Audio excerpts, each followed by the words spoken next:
ceremonies for the day. Ladies and gentlemen, we are witnessing an exciting development in the EV industry. Many countries are recognizing the importance of electric mobility for a sustainable future, and today is an opportune moment for us to discuss policies and business opportunities in the presence of distinguished experts from ASEAN and Korea. The forum will consist of 3 sessions: a keynote session, Session 1 on policy, and Session 2 on business opportunities. Session 1 and 2 will consist of presentations from prominent representatives, followed by a discussion and Q&A. Now, without further ado, it is my great pleasure to introduce His Excellency Kim Hae-young, Secretary General of the ASEAN-Korea Center, for his opening remarks. Ladies and gentlemen, please welcome His Excellency with a big round of applause.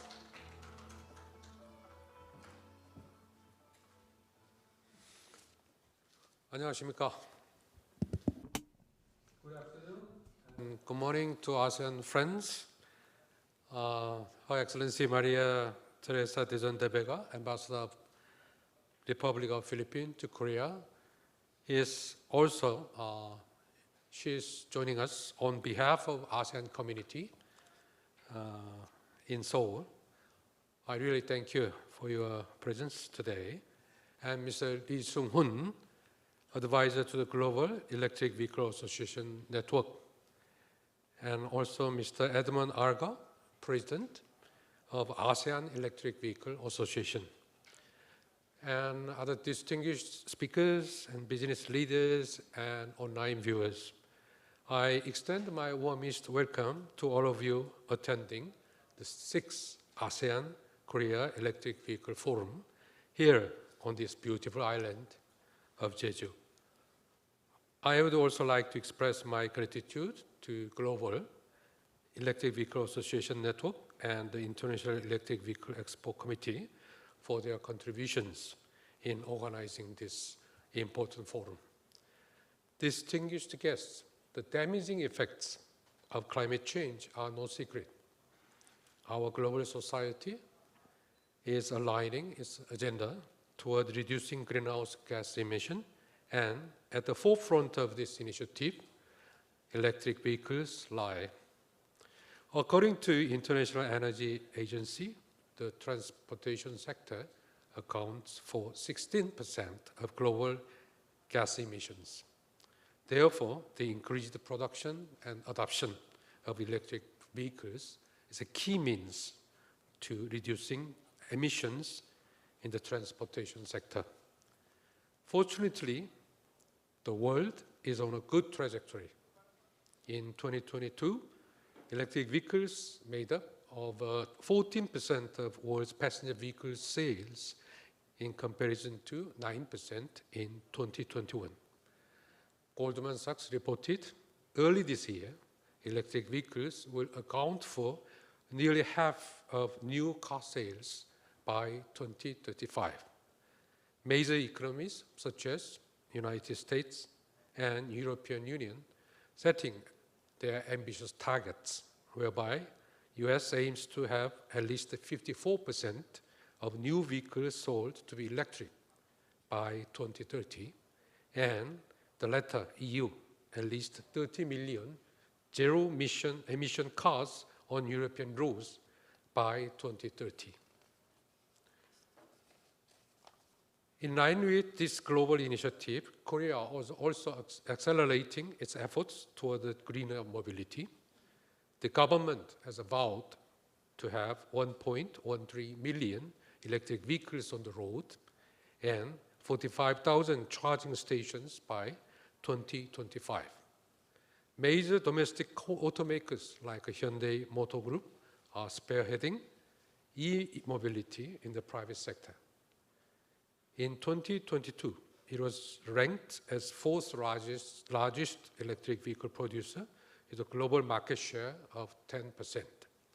Recently, President Yoon Suk-yeol visited the newly opened Kia Motors electric vehicle production facility in Hwaseong and vowed to boost Korea's electric vehicle production capacity fivefold by 2030. Meanwhile, the efforts of our ASEAN partners shall not go unnoticed.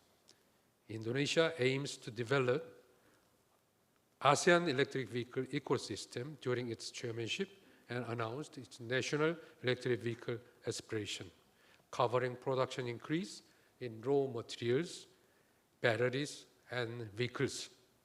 Indonesia is committed to producing 2.2 million electric cars by 2030. Other ASEAN countries share this agenda.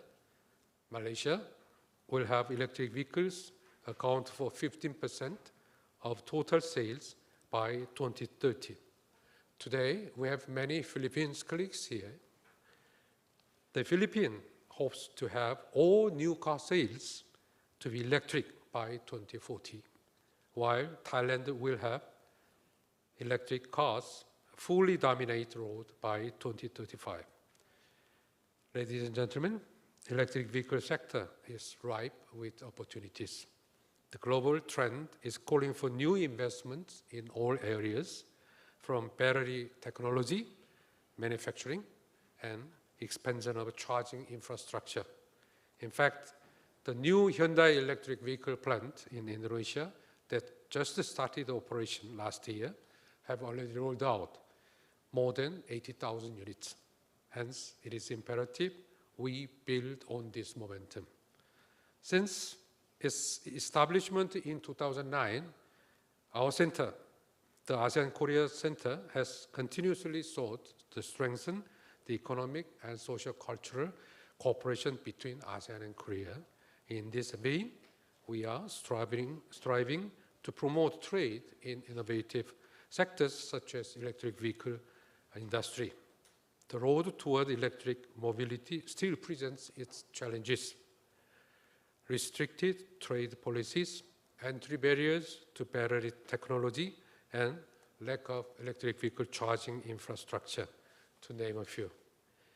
Yet, the combined strengths of ASEAN and Korea and the concerted efforts between public and private sectors will pave the road for a cleaner, safer, and prosperous further future for both regions.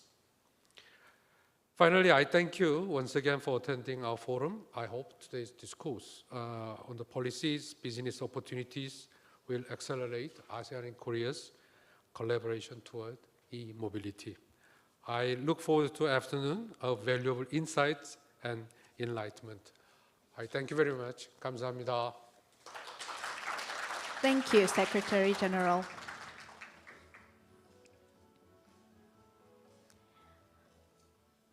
I would now like to invite Dr. Lee Seung-hoon, advisor to the organizing committee of the IEVE, for his welcome remarks. Please welcome him with a big hand.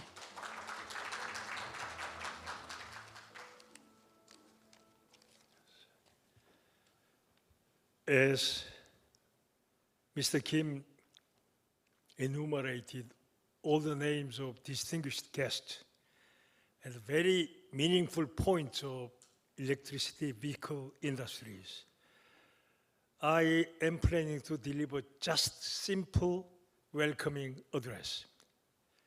On behalf of Organization Committee, I extend my warmest welcome to all the participants, local and abroad, to this wonderful forum.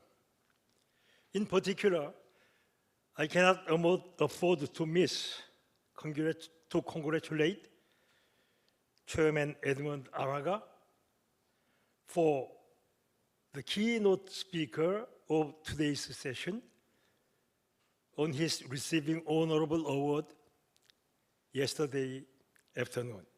I was there, and it was a really fantastic moment. Congratulations again.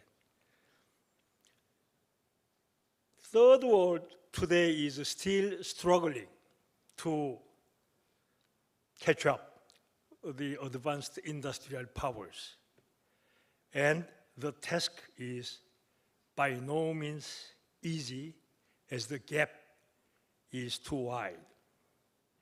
maybe hundreds of years. E-mobility, however, is a different area. It's a completely new business. The so-called, the first front runner, Tesla, is ahead of us only by 20 years or so. So we can easily catch up if we follow the right track. If we get together like today, very often, and exchange our opinions and improve our collaborations, then it will be far easier for us to catch up the Tesla and the other front runners, and third world will be developing its e-mobility industries shoulder to shoulder to the advanced countries. So there is really a chance for us. Jeju is not only a lovely island, but also a good place for such takeoff through collaborations, meetings and discussions and exchanging opinions. So I indeed welcome all of you again to this wonderful forum. Hope all of you get something out of this first meeting so that you can facilitate the development of e-mobility in your country. Thank you very much. Thank you, Dr. Lee Seung-hun. Last but not least, let us greet Her Excellency Maria Teresa Dizon de Vega, Ambassador of the Republic of Philippines to Korea, for her congratulatory remarks. Please welcome Her Excellency with a warm round of applause. His Excellency Kim Hae-young, the Secretary General of the ASEAN-Korea Center, Dr. Lee Seung-hun, the Advisor to the Organizing Committee of the IEVE, our very recent awardee and President of the ASEAN Federation of EV Associations, Mr. Edmund Araga, distinguished speakers and experts, ladies and gentlemen, mabuhay, annyeonghasimnika, good day to everyone joining us for this very important session. A year ago, I was privileged to deliver brief remarks at last year's EV Forum, and I am honored to do so again during this milestone 10th year for the International E-Vehicle Expo, which continues to grow under the leadership of Chairman Kim Dae-wan. I am likewise very pleased to convey my congratulations on the dynamic partnership between the ASEAN-Korea Center and IEVE in co-organizing for the first time this special forum focused on developments in the EV sector in ASEAN. The partnership is truly a testament to the forward-looking and sustainability focus of the AKC under the leadership of Ambassador Kim and also the IEVE. And both of these organizations continue to raise the profile of the EV industry. I am likewise looking forward to hearing the presentations, inputs, and views of the EV industry policymakers, implementers, and innovators from both the government and business sectors this afternoon. In December 2021, the results of a survey of 8 ASEAN EV markets on the potential for the growth of the EV industries in the region was released. The survey was conducted in August of the same year with the support of the ASEAN Center of Energy and the University Technology Malaysia, and the survey was conducted with respondents from the government, the private sector, and the academe in Brunei, Cambodia, Indonesia, Malaysia, Myanmar, the Philippines, Singapore, and Thailand.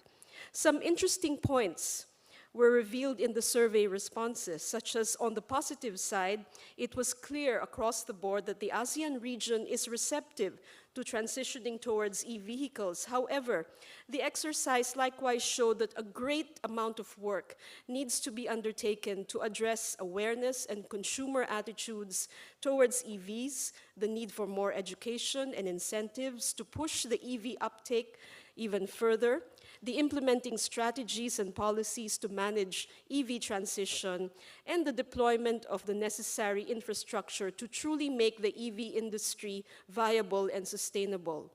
Furthermore, as the EV technology is very rapidly accelerating, ASEAN countries, including the Philippines, will need to play catch-up with the more mature EV industries in key countries in Europe, the United States, China, Japan, and of course, our host Korea. I am sure a more comprehensive view of the EV industry in the region will be provided by our keynote speaker, Mr. Araga. And on the part of the Philippines, we are very fortunate to have on one of the panels today, Executive Director Corazon Halili Dichosa of the Board of Investments of the Philippines and Director Patrick Aquino of the Department of Energy to talk about the prospects for the EV industry in our country. The Philippines is now in the midst of rolling out the implementation of the Electric Vehicle Industry Development Act, or the EVIDA law, as well as the governance, incentives, capacity building, and resource elements, including the critical green material supply needed for the EV industry and its ecosystem. These components are among the features of the Philippines' comprehensive roadmap for the e-vehicle industry, which our experts will be discussing later. Ladies and gentlemen, the road ahead for the EV sector is, as mentioned by Ambassador Kim, fraught with challenges for the ASEAN region, but also replete with opportunities for policies and incentives benchmarking, for supply chain and manufacturing technology cooperation, and consumer education and engagement, particularly with Korea, one of ASEAN's closest partners in green growth and technology, and with whom countries in our region, both bilaterally and multilaterally, share a common commitment to a more sustainable and resilient future. Once again, I convey my congratulations and thanks to the ASEAN-Korea Center and to the ever-growing IEVE family. Maraming salamat. Thank you. Kamsahamnida. Thank you very much, Ambassador, for your remarks. Before we proceed, let me remind our online viewers to use the YouTube live chat to pose any questions or comments regarding the forum. Your virtual presence is much appreciated. Now, I would like to invite Mr. Edmund Araga, President of the ASEAN Federation of EV Associations, for his keynote presentation. Please welcome Mr. Araga with a round of applause.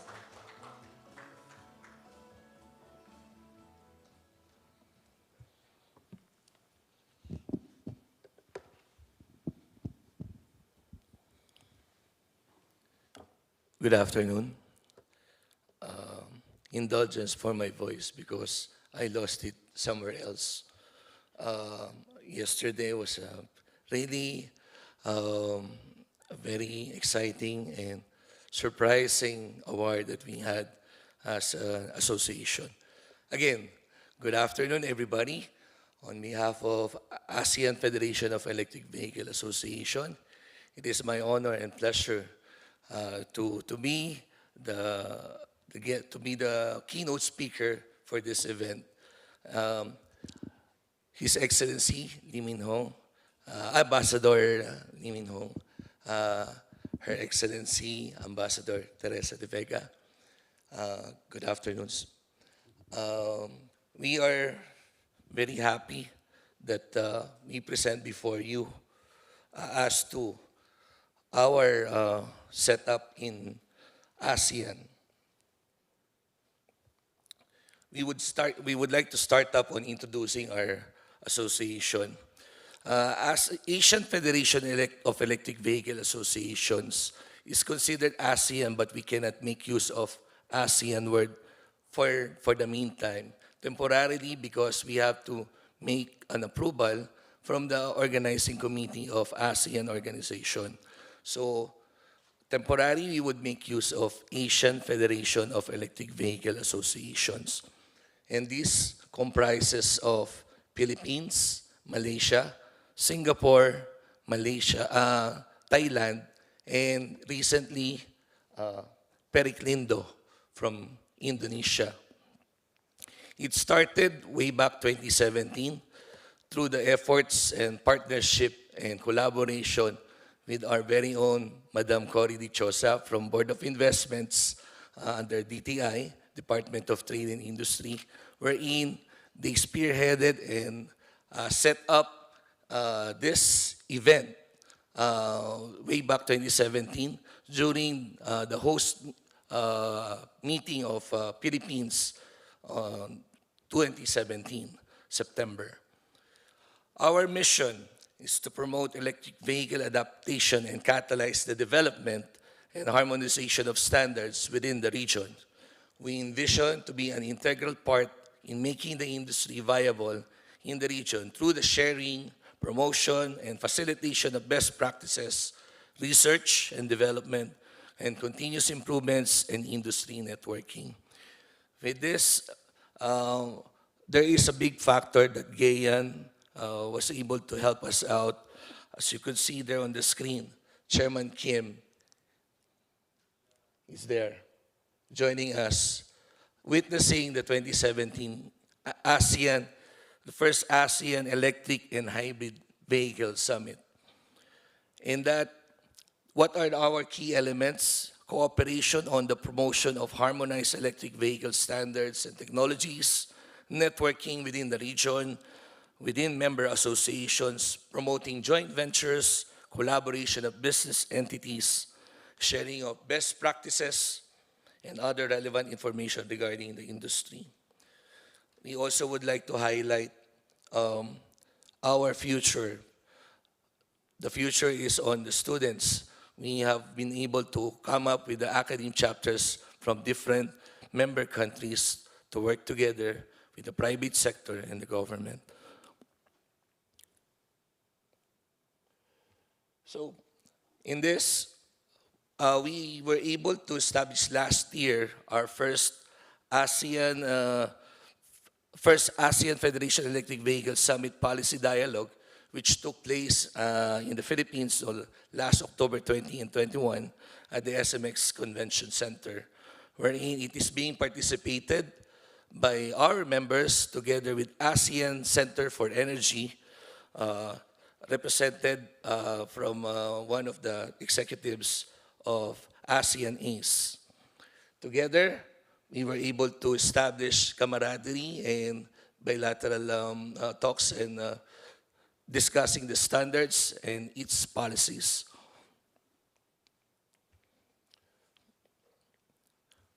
Now, as we come to the vehicle facts and trends, this is the graph that we gathered from each and every member countries. Car ownership ratio in the ASEAN has a wide disparity.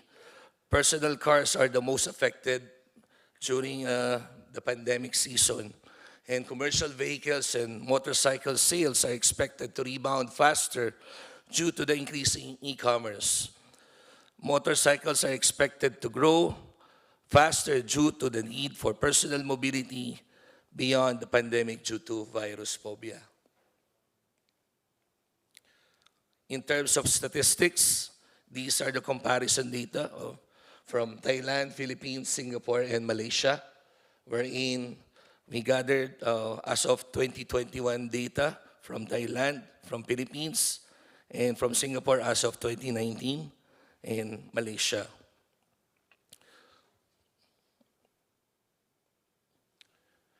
And these are the graph that we included, wherein the number of vehicles that is being registered under the member countries.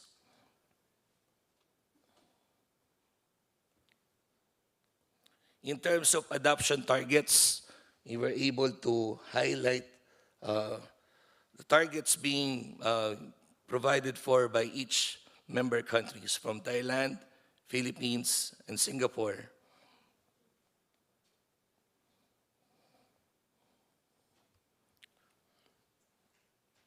As to ASEAN EV infrastructure and targets, we were able to gather from Singapore, Thailand, Malaysia, Indonesia, and Philippines as to its major push within the next 10 years.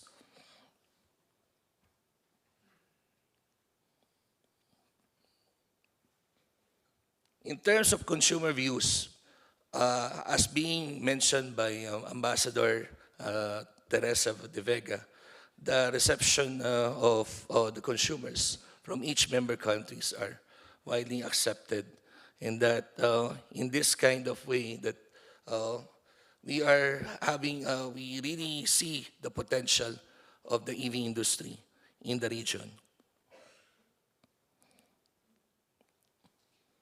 In terms of incentives, we gather all the incentives being provided for by Thailand, Philippines, Malaysia, and Indonesia, wherein most are from the Thailand in terms of incentives as to corporate tax, and as to compare to Philippines, Malaysia, and Indonesia.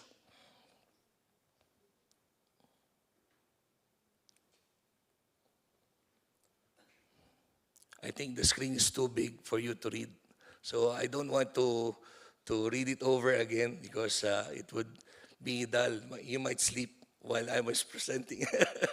So indulgence for that, so I can, you would see clearly on this, in terms of industry incentives on import duty and other tax exemptions, comparison between Thailand, Philippines, Malaysia, and Vietnam. And only in Thailand that has the subsidies in terms of research and development grants, human resource development grants, and the investment support. This one can be attested by our representative from Thailand, the Vice President, Mr. Morog. And in Philippines, research and development grants are being provided for as well.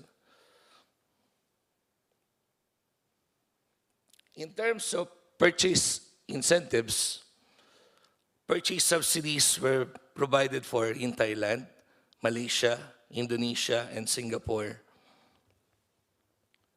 In Philippines and Vietnam, we don't have yet. In terms of tax incentives, most have incentives on tax, except we didn't get details exactly from Singapore. Now, in terms of type approval regulations, most are on the adoption of UNR, or United Nations regulations, in that it builds when we establish the industry, we have to come up and secure the standards, regulations, and policies, in that adoptions are being brought up by Malaysia, Indonesia, Thailand, and Philippines under United Nations regulations. If you would just notice there that in Philippines, there is adoption but no local enabling regulation yet, as we are still working in progress on those under the Bureau of Philippine Standards Technical Committee 89. So we are still in the works, and more work has to be done. In terms of policy direction, mostly focus on manufacturing incentives, and consumer side incentives are mostly limited to purchase tax exemption or reduction in increasing realization for subsidies. In terms of increasing willingness to support public transportation, in EV adoption is a must. And then there is a strong efforts toward adoption and implementation of EV homologation regulations is needed within the region.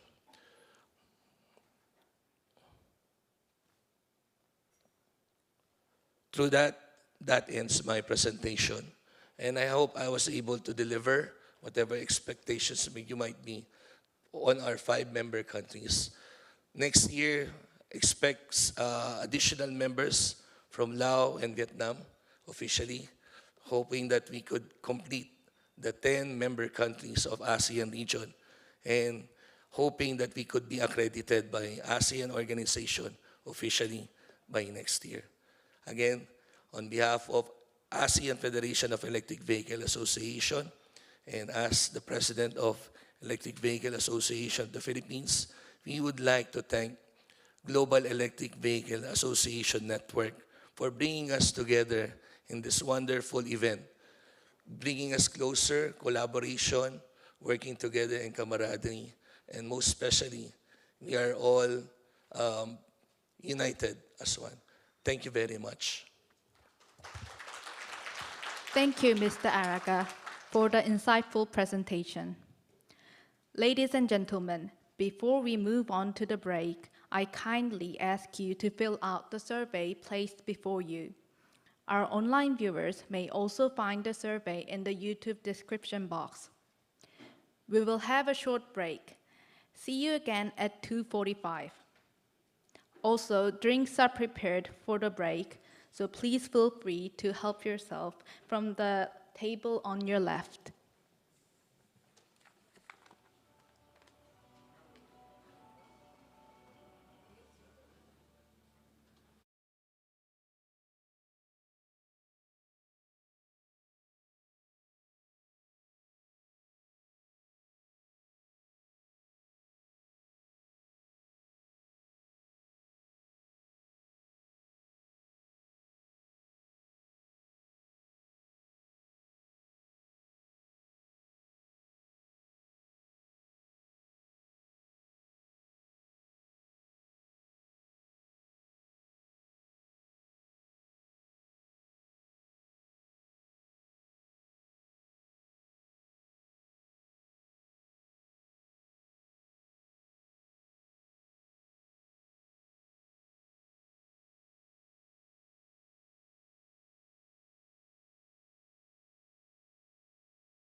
to return to their seats.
네네네. 앉아 계시면 좀 이따 호명해 드릴게요.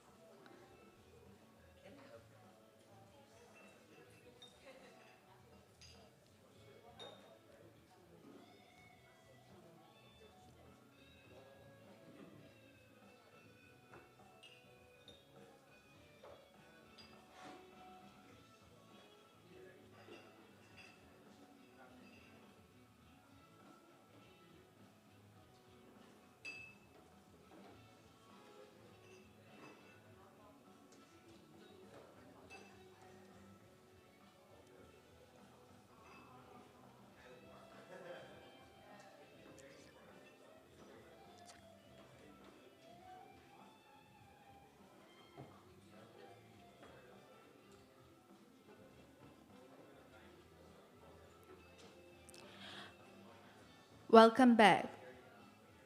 We will now. Oh, this- yeah. Welcome back. We will now proceed to session 1, EV policies of ASEAN and Korea. The session will consist of 10 minutes presentations by 5 speakers and a discussion round led by Mr. Joshua Nui, head of the Trade and Investment Unit of the ASEAN-Korea Center. I now invite Mr. Lee Min-ha, Secretary General of the Korea EV Association, for his presentation. Mr. Lee, the floor is yours.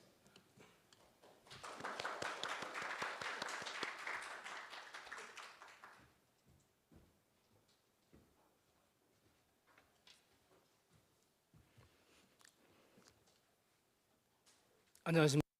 Good afternoon. As introduced, I am Lee Min-ha, Secretary General of Korea Electric Vehicle Association. In this ASEAN-Korea EV Forum first session, I'd like to thank everyone for inviting me. And I'd like to talk about our works in terms of EV. And I'll tell you about the strength and weakness. First, I would like to express my sincere gratitude to the members of AKG and IV and participants of 10 countries of ASEAN. Before I start my presentation, I'd like to introduce the KEVA. It's a Korean representative EV association which has more than 80 companies, including completed units, batteries, charging infrastructure, and EV parts. We are joined by many related members, and I am very happy to share Korea's infrastructure distribution, and I'm very happy to share our association's past.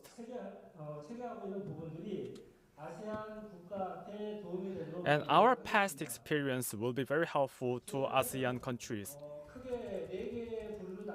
We have 4 sectors. First, producer, including Hyundai Motors and other manufacturers. Second, battery producers, including LG and Samsung SDI. These are large companies. Third, the most important thing, charging infrastructure.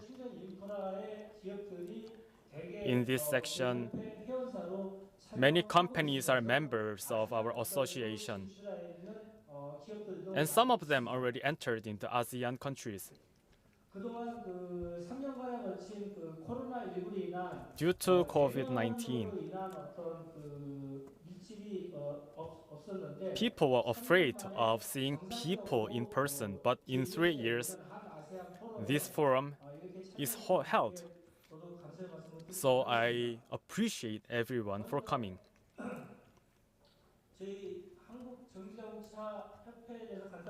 So I introduced my organization briefly, and I'm going to talk about the Korean EV policies and infrastructure policies and major countries' EV dissemination status, and I'll tell you of ASEAN countries' e-mobility industry status.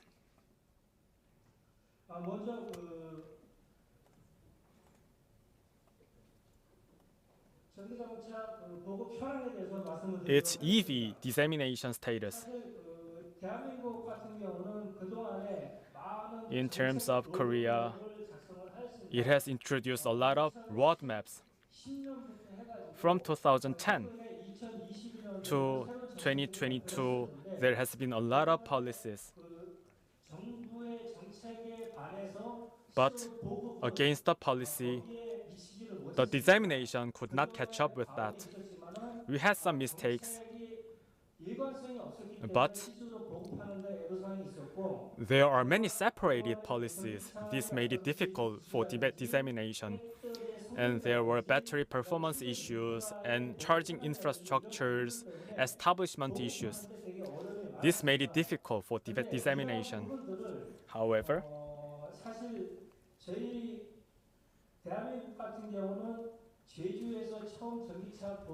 Korea first introduced EVs in Jeju Island, and now accumulated 400,000 cars, EVs, are in Korea.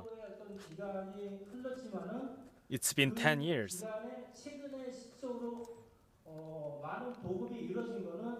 But it's activated since the platform was developed. That was about 2016 to 2017. Since then, the dissemination skyrocketed. As I heard from the presentation before, 2025 goal is more than 1.14 million EVs. From the perspective of today, I think we will be able to make it.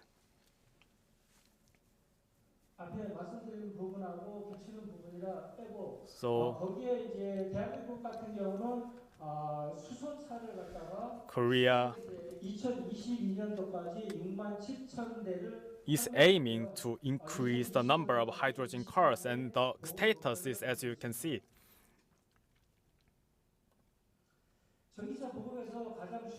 The most important for EV dissemination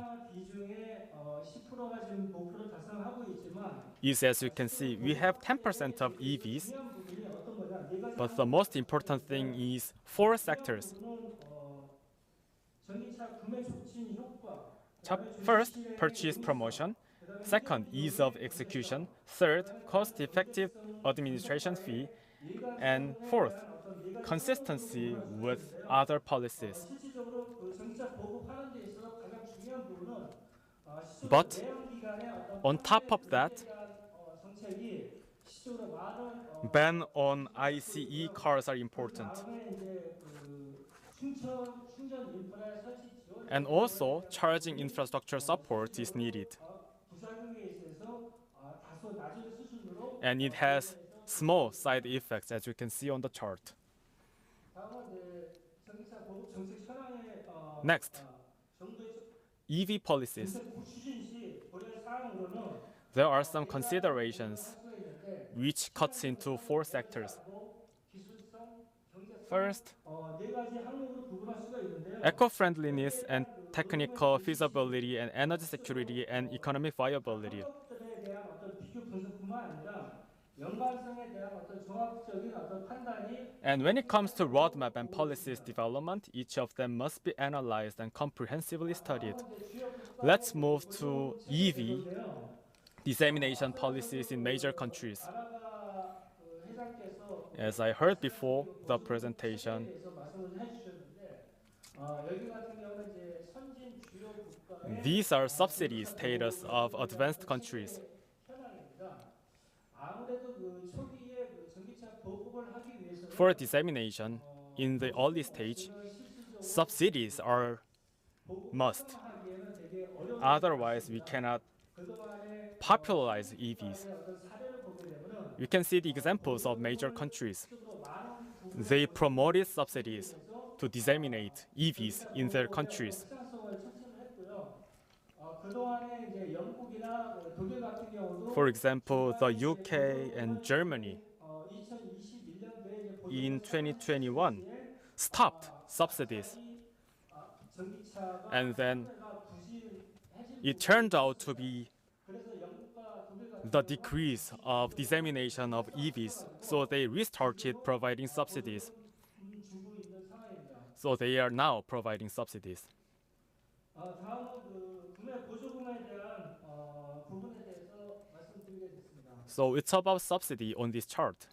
실질적으로 그 구매 보조금 제도는 전기차 구매에서 관심이 최고 많은 품목이고요. Actually, the most interesting part of EV is subsidies.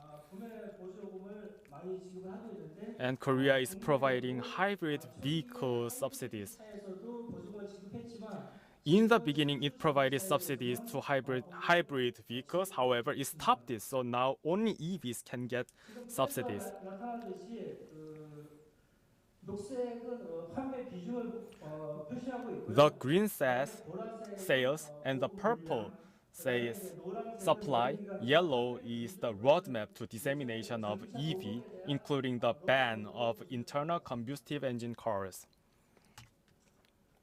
볼륨버그 그 NEF 그 발표 자료에 의하면 This chart shows EV market share status. 시장 점유율을 나타내는 그래프고요. As of 2023, 까지 중국은 China is 23%. 신차 비중을 전기차로 하겠다는 부분이 있었고 유럽은 Europe is 9% out of the whole new cars, and Korea is 5%. 작년에 한국은 전기차 비중 However, 신차 판매 중에 Korea was 7% 전기차가 판매 in 2022. 다음은 그 주요 Next, 국가의 let's move on to the EV charging infrastructure status. 사실 전기차 판매에 있어서 가장 중요한 부분이 우리나라 One thing is also important.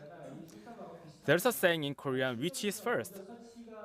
Because both are important. So they ask, infra is more important, or infrastructure is more important, or EV is more important. But I think the most important thing is we should not ignore both of them. We must go together with that.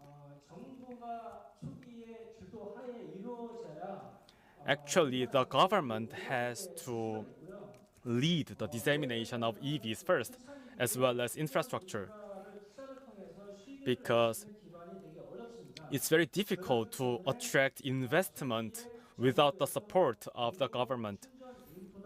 So the government has to promote the public charging stations, and then it will be followed by private actors, private players. 사실 이게 아울러 2020 보고서에서 나왔던 This 부분인데요. is EV Global Outlook 2020. 개인 충전기도 있고 There are many chargers such as slow chargers and fast chargers and personal chargers and ultra high chargers and super fast chargers, 많이 도입되고 있습니다. etc. 초기에 전기차 모델들의 어떤 배터리 용량은 The capacity of battery in the early stage was very small. However, recently, today's battery's capacity is about more than 7 kilometers. So the charging time can be longer. So the capacity of chargers is also increasing to make it faster. In last month,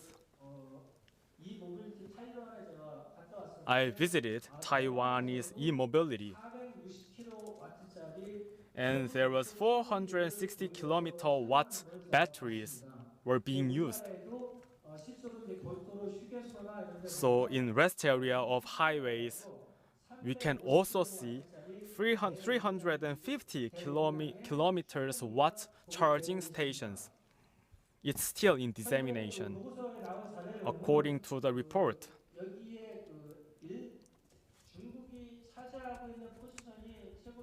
China has the highest position, and Korea is 1.1%. But in practice, there are some differences with the chart. Korea's charging infrastructure today is among the highest. And this year, the government is planning to increase public infrastructure through about 155 billion Korean won. As I heard from Secretary General, by 2030, we can have more than 500,000 charging infrastructure through the roadmap of our policies. And by last year, 2022, there were more than 20,000 fast chargers, and in total, it was about 200,000 total charging infrastructures. It's IEA report. This data shows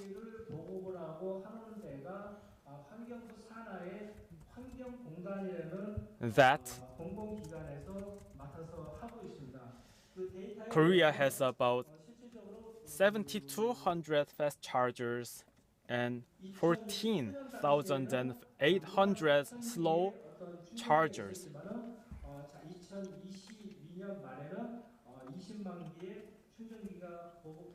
And the number slightly increased from that of 2019.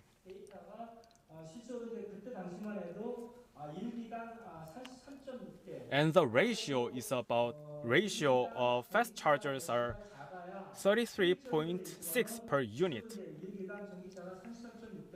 And the whole chargers are about 9.8 per unit.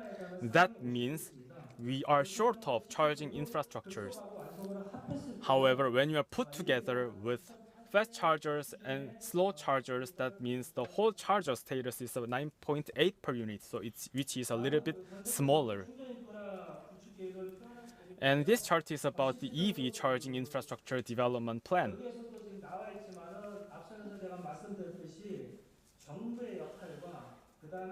The government and charger operators, service providers, manufacturers, and other stakeholders are planning to develop. The whole stakeholders' roles are very important.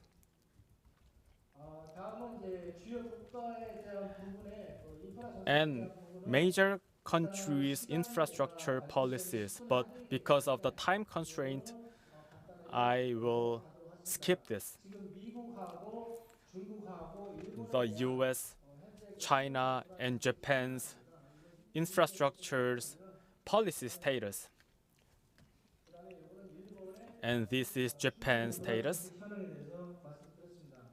So I'll just briefly talk about this. 한국의 충전 인프라 정책 And now it's Korea's infrastructure policies. 사실 본격적인 부분은 저희가 이제 보조금을 주면서 보급을 시작한 거예요. Actually, we started disseminations through subsidies since 2011. 많은 정책을 통해 가지고 And through many policies, we established charging infrastructures. We've been doing that. 본격적으로 However, 휴게소나 공공기관 rest areas and public areas infrastructure 2014년 15년부터 were set since 2014. And we also have been doing that. However, we are not catching up with the dissemination of EVs according to the customers' opinions. 사실 이제 한국 같은 경우는 공동주택의 이용자가 거의 Korea, 70% of population is living in apartment complex. So 충전소를 설치하는 부분이 되게 많습니다. underneath the ground, they set up the charging stations. 급속 충전기를 설치하는 부분에서 되게 어려운 In those areas, it's very difficult to set up fast chargers. 같은 경우는 이제 스마트 충전이나 콘덴서 충전이나 여러 가지 충전 And there are many means of charging, such as smart charging and condenser charging. So to catch up with this, to keep up with this, 충전기에 대한 보조금도 정부에서 the government is providing subsidies for chargers as well. 개인용으로 사용하는 거에 대해서는 충전 And Korean people's personal chargers infrastructure cannot gain subsidies. 보조금도 해줬지만 In the beginning, the government provided, but in terms of personal chargers, they don't have it anymore. 이 아세안 국가에서 과연 각 나라마다 환경이 사실 But I think in many ASEAN countries, the environment and circumstances are all different, such as Thailand, the Philippines, Singapore, Malaysia, and other countries. I've been there, but all the circumstances are different. So they should have their own policies 보급 못지않게 to meet their needs. 보급도 되게 중요하다는 부분을 좀 The dissemination of charging infrastructure is as important as EV dissemination. 보급 정책이 각 국가의 So 실제로 환경에 맞게 our policies will be very helpful for you to reflect on your own circumstances. 사실 우리나라 같은 경우는 실질적으로 이제 공공 휴게소나 Korea has charging stations in rest areas, in highways, and metropolitan areas and southeast area. That's the majority. 설치 공공 인프라 많이 했냐?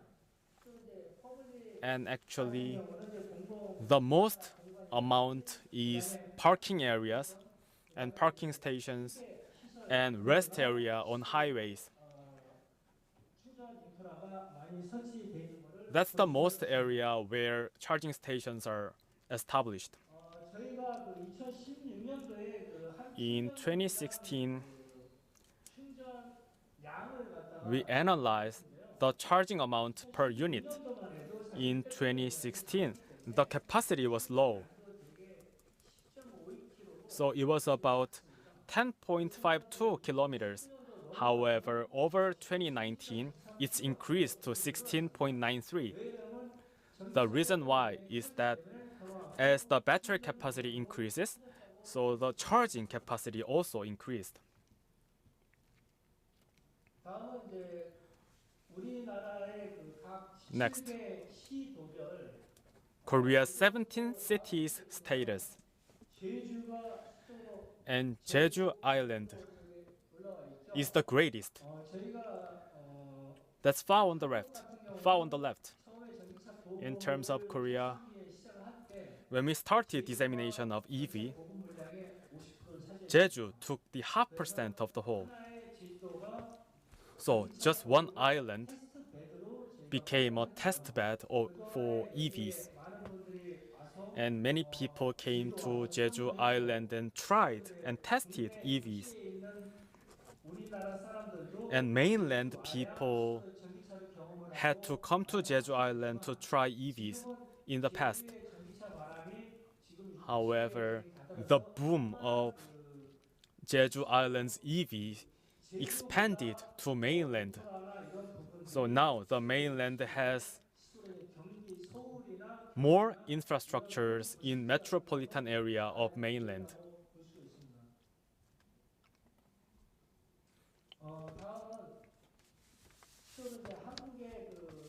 Next, our Korea EV charging station infrastructure operation status. Mostly, rest area takes the highest. Next is public area and parking areas, and which is followed by tourist attractions.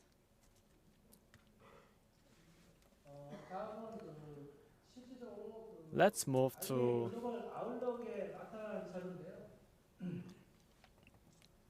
IEA Global EV Outlook. It's the ratio between the number of EVs and charging stations. Major countries are taking the highest place. In terms of Korea, Korea is also one of the highest, following those major countries.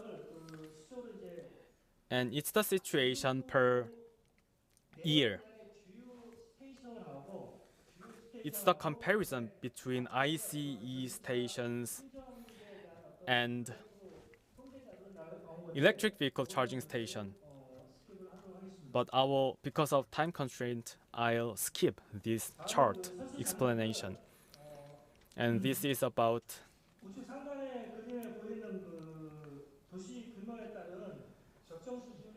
the explanation of the situation per region.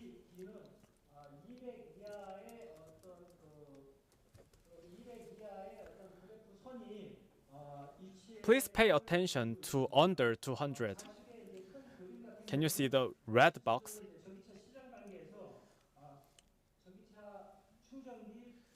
Charging stations disseminations can be checked in this red box.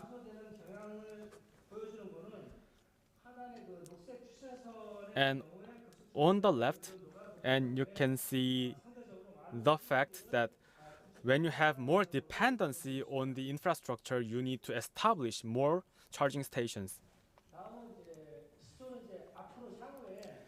And this is the future outlook for charging station infrastructure, how it will be changed.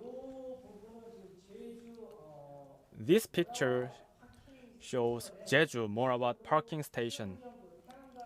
It has solar panels and together with electric cars, charging stations.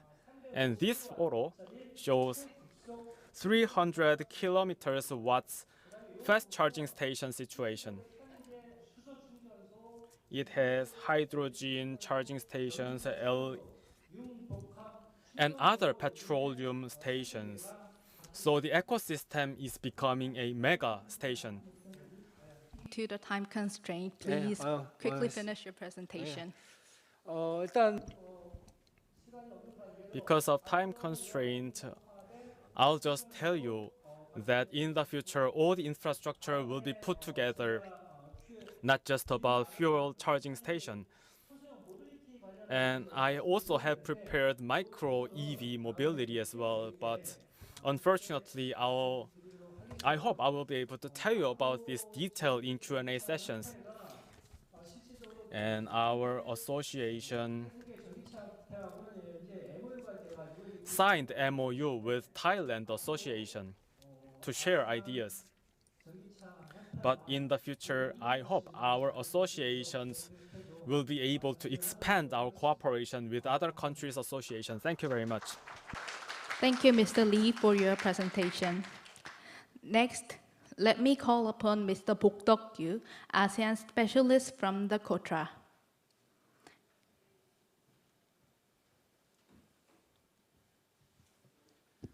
네, 반갑습니다. Very good to see you. As introduced, I'm Bok Deok-kyu from KOTRA.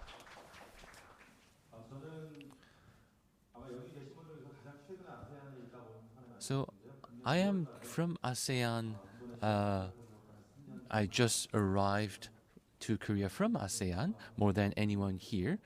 And since 2006, I've been working in ASEAN areas for about 16 years. So I was deployed on field, and I had a chance to look at the development of e-mobility and EVs. I have witnessed the recent things that happened. So in Indonesia, Hyundai Motors is selling Ioniq 5 and manufacturing Ioniq 5 there. So this is again what I witnessed. So today I will talk about e-mobility cooperation between ASEAN and Korea. So I'm sure you're well aware about KOTRA. We handle Korea's trade and investment, and we look at how the trade is going on. And I will briefly touch upon the EV industry, and I will also briefly talk about the environmental change that is towards the EVs. So this is Korea and Korea's exports. This is the HS code of EVs, 870380. So if you look at this code, there are major export ranking countries. USA, England, and Europe, North America are our major export destinations. And Southeast Asian countries does not make it to the top 10, which means that the EV collaboration between ASEAN countries and Korea are just starting. So more in numbers, if you look at the numbers, you can see USA, UK, Germany, Canada, and Sweden. So these are our top 5 EV exports of Korea. In the Southeast Asia, if you look at the blue chart, actually the size of the square is actually our export. You can see USA, UK, and EU. In the Southeast Asian countries, Indonesia is the biggest, and also you can see Malaysia there. The speed of development of Malaysia, if you look at the speed of development, it is about 8,000%. So that came out from nowhere. So, but still, when we go back to the numbers, we're not in the collaboration state yet. We are just starting our collaboration. So today, this forum, I believe, addresses the value chain and how can we use it as a growth driver. So again, country by country, we have export rankings. 2 countries are in our top 10, one Thailand, and these are our numbers with Thailand. So this is as of today, so that you can compare this to other countries. Sorry, it was Indonesia, and Thailand is 22nd, and Indonesia is 22nd. If you add the imports and export together, then Thailand comes first. This is the global EV market, and global EV market status here. The size of the circle is the size of the market. And the position of the circle, the higher it goes, the more countries the country actually collaborates. So EU has a lot of collaboration, and again, it shows the potential of EV market. Unfortunately, you cannot see any Southeast Asian countries here, but I believe in venues such as this EV Forum, I believe more and more Southeast Asian countries will be up on the chart. So this is the current ASEAN EV industry. Let me talk about the challenges. This is from our Hanoi office. These are the reasons why there are challenges in the e-mobility or EV markets. The first thing here is There are exceptions as Singapore, but all in all, the overall GDP is around $5,000. So in reality, the purchasing power of e-mobility or EVs are not that high in Southeast Asian markets. Again, Secretary General Lee has addressed the infrastructure issue. Charging station is directly related to EV demand. So because we don't have any charging station, they don't buy EVs, and since they don't buy EVs, there's not more EV charging stations. Next one is the range of EVs. So with one charging, currently some high-end cars go over 500 kilometers, but most of the EVs in one charge goes from 200 to 400 kilometers. So if you cannot handle one day, then the lack of charging stations are very severe. Next is the subsidy. Most of the countries does not have room for EV subsidies. For the last 3 or 4 years, we had COVID pandemic, and we didn't have any room for this type of subsidies, so the growth is stagnant. In Southeast Asian countries, the lack of electric power itself is a challenge. So if you ask whether we can convert all these vehicles to EV, then you can supply enough electric power. That's another story. And another thing is that the industry in itself is made big by Japan and other countries, and not countries from Southeast Asia. And since Japan is not following the EV route, they are going hybrid. So again, the gap is quite high. And since Japan is focusing more on hybrid, the EV technology and EV budget is not going into the Southeast Asian countries. So again, all these are challenges for Southeast Asia. But still, we are doing this EV forum because the need of EV and e-mobility is needed because of our new environment. It's not about oil prices or simply gas prices, because globally we are facing carbon emission and our renewable energy issues as well. So in transportation also, the transition to EVs are quite accelerated, and there's a global agreement. And there's been some Kyoto protocols, and then in Kyoto Protocol we bought and sell carbon credits. But after Paris Agreement, for this transition,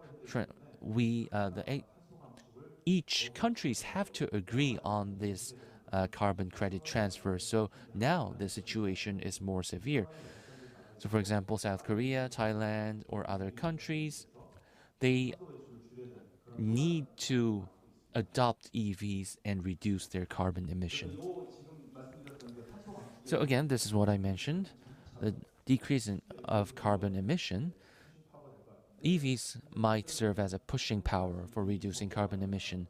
In Korea, the legislation has been already done, and in other countries, there's a policy documentation in Laos and Singapore, and there's been some declaration in Malaysia, Thailand, Vietnam. So excluding Brunei and Philippines, all the ASEAN countries are doing some kind of movement, and we hope that Brunei and Philippines will join shortly after. Then we can say this transition towards EV will be closely related to carbon emission also.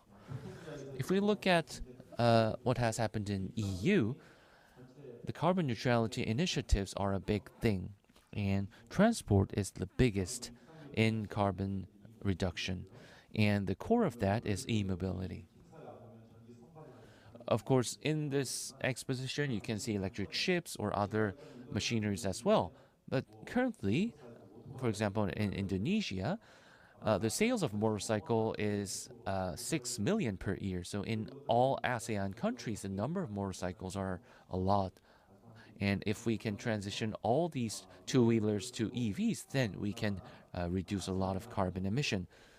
Just like EU, ASEAN, and Korea need that transition in ground transportation. So this is the current status in Indonesia. I already mentioned, and actually we heard from the president of Indonesian subsidies, but we are seeing new subsidies in Indonesia. So it's not unlimited. Of course, there is some constraint. So during the COVID-19 era, we could not give any subsidies, but during the post-COVID era, Indonesia started a subsidy up to 200,000 vehicles for motorcycles, and for EVs, 35,900 cars will get subsidy. The size is about 7 million won. Compared to Korea, the number is still quite low, but still, they are very desperate so that they started the subsidy. So again, I believe the acceleration towards e-mobility is there. In Thailand, Hyundai Motors actually went to this country, and they also are doing domesticalization of the manufacturing. Up to 80% will be forced to be manufactured in Thailand. So again, they have to do locally here, also in Indonesia. So TKDN is happening in Indonesia, and in Thailand, they have sold 3.5 million units total. It's not per year. So Vietnam is quite new. VinFast has started their vehicle business, and they soon started the EV business. Last year, they even exported some of their vehicles to US. So it's not all out manufacturing or export, but still we can see some transition already happening in ASEAN countries, for example, in Vietnam. So I mentioned some collaboration, and if I may, to do some suggestions, since I was in ASEAN countries, and there are a lot of rich people in Indonesia also. There are a lot of Mercedes or BMWs, but their demand is quite limited because we don't have much infrastructure in these countries. And these are some personal demands, and it's very limited to cope up with just these personal demands. The public sector needs to do purchases, and for that, the government in the G20 in Bali, they mentioned that they will make a certain amount of purchase in public sector. So the government is leading the public sector purchase as well. Again, this public sector purchase will lead to more e-mobility companies to go into the domestic market. So other than Indonesia, other ASEAN countries have to follow that. So in Korea, we talk about EV selling, but more than just EV, we need e-mobility tailored to ASEAN countries, for example, two-wheelers and three-wheelers, more cheaper products. And with these products, we would be able to do collaboration in the general e-mobility factor. Again, more than four-wheelers, two- and three-wheelers will be tailored. And charging infra also. KEPCO is here. And to say that KEPCO has led all the charging infras of Korea, and the Southeast Asian countries might get that as a role model so that they can lead the infrastructure. And if the governments can cede the good parts to other foreign companies, then they can go into that market first, and then the local companies can follow. The basic thing is, I believe, to form a value chain. In the ICE vehicle, actually Japan made manufacturing bases in other Asian countries, ASEAN countries as well. But Japan is moving towards hybrid, and the Southeast Asian countries want to go EV. So this is where they need Korean manufacturers. And to promote that, we have to know more of each other. ASEAN countries have to know more about Korean part manufacturers, vice versa. It's just like marriage needs knowing of each other. again, let me show an example to you, my example in Indonesia after this. And again, EV cooperation needs more than that. It have to be connected with carbon reduction or renewable energy. So that needs G2G cooperation as well. That will lead to a larger cooperation. In that sense, Korea's tool of ODA and EDCF or some budget supports can continue in a larger framework. There needs to be policies, there need to be standards so that we can have a global value chain of parts, parts manufacturers and equipment manufacturers as well. So this is an example of KOTRA, and this is a Korean value chain of parts manufacturers. We have all the lists for specific parts. If you look at this, you can have all the manufacturers of Korean parts. ASEAN have to be ready with data like this. Then you would know that which country needs which industry, then we can help you with that. And we can form a global value chain in a real sense. So this is what I did in Indonesia when I first went to Indonesia. Actually, this book was published. This is a value chain map of Indonesian vehicle industry, all the directories, all the markets. This was a report. But unfortunately, COVID-19 broke out just after that. But hopefully, in Indonesia or in Southeast Asian countries or in ASEAN, we can do this together. And we can know which parts we can collaborate, and we can know which company can go into the local market.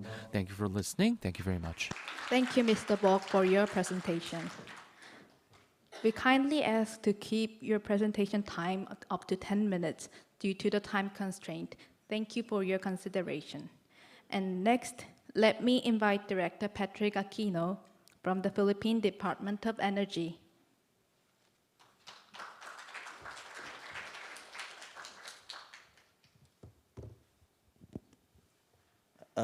Good day. I am Patrick Aquino, the Director of the Energy Utilization Management Bureau from the Philippine Department of Energy. I would like to thank the organizers of the 6th ASEAN-Korea Electric Vehicle Forum for the opportunity of allowing us to present the Philippines' comprehensive roadmap for the electric vehicle industry, or CREVI. CREVI will serve as the national development plan for the EV industry, with an annual work plan to accelerate the development, commercialization, and utilization of EVs in the Philippines. CREVI is a living document, and as such, it will be regularly updated. Inputs on the following will be made in subsequent updates of the CREVI. This would include targets for public transport under our Public Utility Vehicle Modernization Program, or PUVMP, the EV Incentive Strategy, or EVIS, and the identified public and private buildings for the EV charging stations mandate.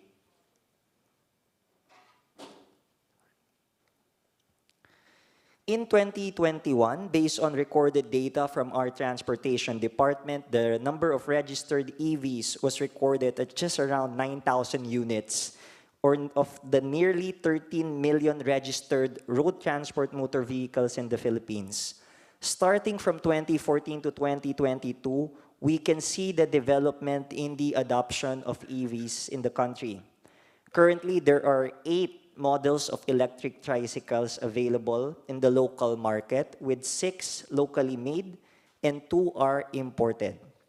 As of the end of January 2023, there were 15 electric cars, sedans, SUVs, and UVs available, with the breakdown as follows: 7 BEVs, 8 PHEVs, and an HEV. Nationwide in the Philippines, motorcycles remain to be the primary choice of vehicle across our regions, followed by cars and sedans, as well as SUVs. The numbers you're seeing includes the units deployed under the market transformation through the introduction of energy-efficient vehicles, or e-trike project, which ended in 2019. On the other hand, several private initiatives have also started to mass deploy EVs and began their refleeting.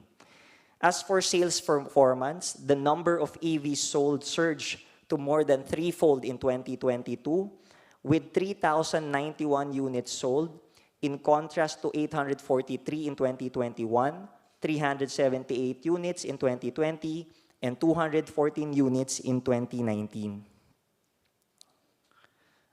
The DOE, the Department of Energy, monitors EV charging stations through the EV policy guidelines with the assistance from our colleagues from the Electric Vehicle Association of the Philippines, EVAP. To date, there are 32 charging stations registered from 338 EV charging stations monitored nationwide. These EV charging stations are around 258 AC chargers, 59 DC chargers, and 21 battery swapping stations. Note that this is not an exhaustive list, as the mandate for accreditation started with EVIDA. The private sector has also initiated partnership to integrate emerging technologies for EV charging stations in the country. Pilipinas Shell Corporation has teamed up with Sun Mobility to investigate the feasibility of deploying advanced battery swapping technologies for 2- and 3-wheelers. And then just recently, the Ayala Corporation, 917 Ventures, and Gogoro entered into a similar arrangement. These partnerships are, along with the EVIDA, promotes our goal of having a sustainable electric transportation for the Philippines. Local EV manufacturing and assembly are limited to electric jeepneys and electric tricycle. Jeepney manufacturing has been ongoing locally for more than a decade. There are currently 7 local companies engaged in the production of CKD assembly e-tricycles. The Philippines has 256 companies that cater to the domestic automotive market. These companies produce over 330 parts and components that cater to the OEM and aftermarket, having 40% and 60% of the producers respectively. The Philippines also has 8 battery manufacturers, which is limited to lead-acid battery production and battery pack assembly for lithium-ion-based batteries. The Philippines is a net importer of automotive vehicles. Preliminary figures from 2022 indicate that 74% of our vehicle imports come from ASEAN countries. 54% of that is Indonesia, 20% Thailand, followed by China with 12%, Japan with 6%, South Korea with 3%, the remaining 5% are from the rest of the world. As seen in the earlier slides, EV sales, while increasing, remain significantly smaller compared to our ICE vehicles. To accelerate the adoption of EVs, the Philippines has set a 0% import tariff for battery electric vehicles last January 2023 for a period of 5 years. This is expected to make EV costs more attractive to Filipino consumers. The CREV vision is to electrify a diverse range of vehicles and the establishment of a domestic EV industry built on sustainable future, where new EV and its required infrastructures are locally available and exported with reduced environmental impact. Industry goals include increased domestic EV utilization, deployment of sufficient EV charging stations, the positioning of the Philippines as a producer and exporter of electric vehicles, promotion and growth for a just e-mobility transition, and support for research and development to strengthen industry competitiveness. To execute these targets, these are the required actions from the responsible stakeholders for the indicated periods. We will follow a phased approach on EV utilization with demonstration, refleeting, and promotion. The government will lead by example with the deployment of EV and EV charging stations. For manufacturing, improvements in manufacturing capability and pilot programs for local manufacturing sector. For research and development, battery storage, battery manufacturing, and EV manufacturing are our focus. For the human resource development, focus is on capacity building and the promotion of entrepreneurship. Capacity building, technical support, and international partnerships are also being pursued. Cross-cutting includes the integration of EV charging stations with clean energy sources, standardization of EV charging stations and electric vehicle, as well as the implementation of other related issuances. Under Executive Order number 12, as I previously mentioned, it covers battery electric vehicles except hybrid electric vehicles, again for a period of 5 years. This is aimed at incentivizing our consumers to purchase. I'm now flashing on the screen the big picture numbers under 2 scenarios. One is our business as usual, or BAU, our base case, wherein these are the 2023 and 2028 targets, 311,700 EVs with 7,400 EV charging stations. Our more aggressive clean energy scenario that sees our total EV fleet share at least 50% by 2040 at 2,454,200 EVs and 65,000 EV charging stations. Medium-term targets, again, business as usual is on the top, 580,500 electric vehicles with 14,000 EV charging stations. For our clean energy scenario, or CES, 1,851,500 EVs and 42,000 EV charging stations. And the long-term target, or by 2040, business as usual of 850,100 EVs and 20,300 EV CS, and clean energy scenario of 2,001,600 EVs and 65,000 EV charging stations. Under the forthcoming EV incentive strategy, the country is looking to leverage on its mineral resources for the production of batteries, specifically lithium batteries. We should note that these batteries require non-ferrous metals, including lithium, cobalt, nickel, manganese, graphite, copper, aluminum, which some of these metals and minerals are found in the Philippines domestically. In 2020, the value of mineral production in our country reached 180 billion pesos. Figure shows the breakdown of our 2021 annual value of production from the Philippine metallic mineral sector. The Philippines' local nickel reserves mostly come from laterite form. Thus, potential for manufacturing and mining of minerals for battery production may be engaged, and actually our colleagues later on may touch on this. So that ends my presentation. Again, thank you for your kind attention. For more information, you can scan the QR codes for our EVIDA, the law itself, the implementing rules and regulation, and our roadmap as flashed on the screen. Again, thank you at maraming salamat po. Thank you, Director Aquino, for your presentation. Next, let us welcome Ms. Maria Corazon Halili Dichosa, Executive Director from the Board of Investments, Philippines.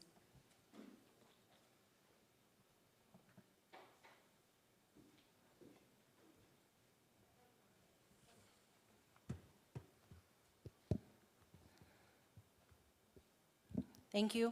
Philippine Ambassador Maria Teresa de Vega, ASEAN-Korean Center Secretary General Kim Hae-yong, fellow speakers, guests, ladies and gentlemen, good afternoon.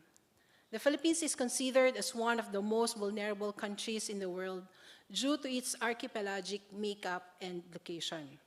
Typhoons now are stronger and becoming year-round in the Philippines. A lot of people attribute it to climate change resulting from human activities, including transport. If no mitigating measures are implemented, it is likely to result in continuing and more severe climate changes in the country.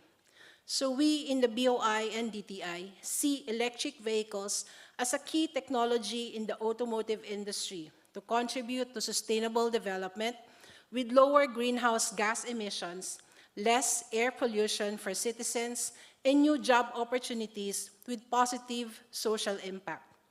Aside from environmental benefits, we also see the corresponding health benefits of electric vehicles, thus our journey towards automotive electrification. For this journey, we do need a lot of partnerships. The Philippine government has provided these support programs to encourage investors and partners to join us in this EV journey in the country. These include the Motor Vehicle Development Program, or MVDP, which allows registered participants to import their completely knocked down kits at 0% preferential tariff so they can do assembly in the Philippines at lower cost. Second is the TRAIN Act, which provides for the exemption of EVs from excise tax and a 50% reduction of applicable excise tax for hybrid vehicles. The third is the one that was described by my colleague from the Department of Energy, the EV Industry Development Act, or EVIDA, which provides for the policy framework for local EV development covering fiscal incentives under the CREATE Act and non-fiscal incentives to facilitate the adoption of EVs in the country. EVIDA also provides for the crafting of the comprehensive roadmap on EV industry, as was discussed earlier as well. The fourth is the CREATE Act, which provides for the fiscal incentives like income tax holiday, additional deduction for some of the qualified expenses after the tax holiday, and duty exemptions on capital equipment and raw materials for your operations.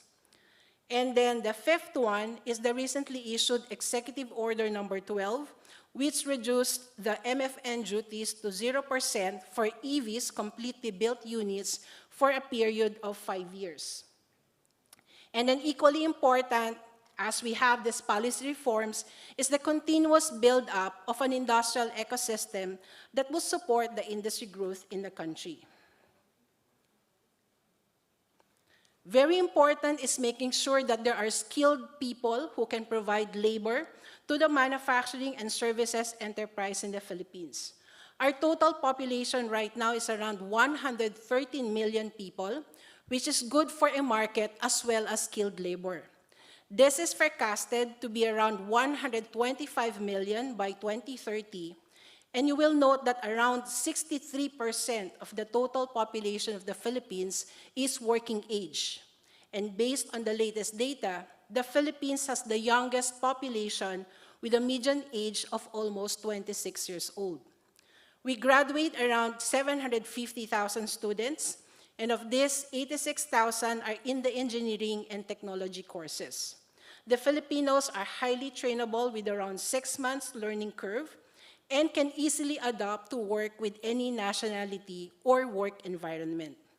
The government is keen on further intensifying efforts to upskill and reskill our workforce to the newer technologies that is required of the automotive industry. The government also continues to develop its infrastructure to facilitate movement of goods and people to support industrial growth. Early this year, the government approved 123 projects comprised mostly of improving physical connectivity, which would allow for more highways and roads for EVs to run on, including long-distance railways and upgrade of the Manila International Airport. The list also includes water infrastructure, projects in digital connectivity, health, power and energy, agriculture, and others. Likewise, economic zones and information technology parks to support EV support services are also made available to help investors start up operations faster.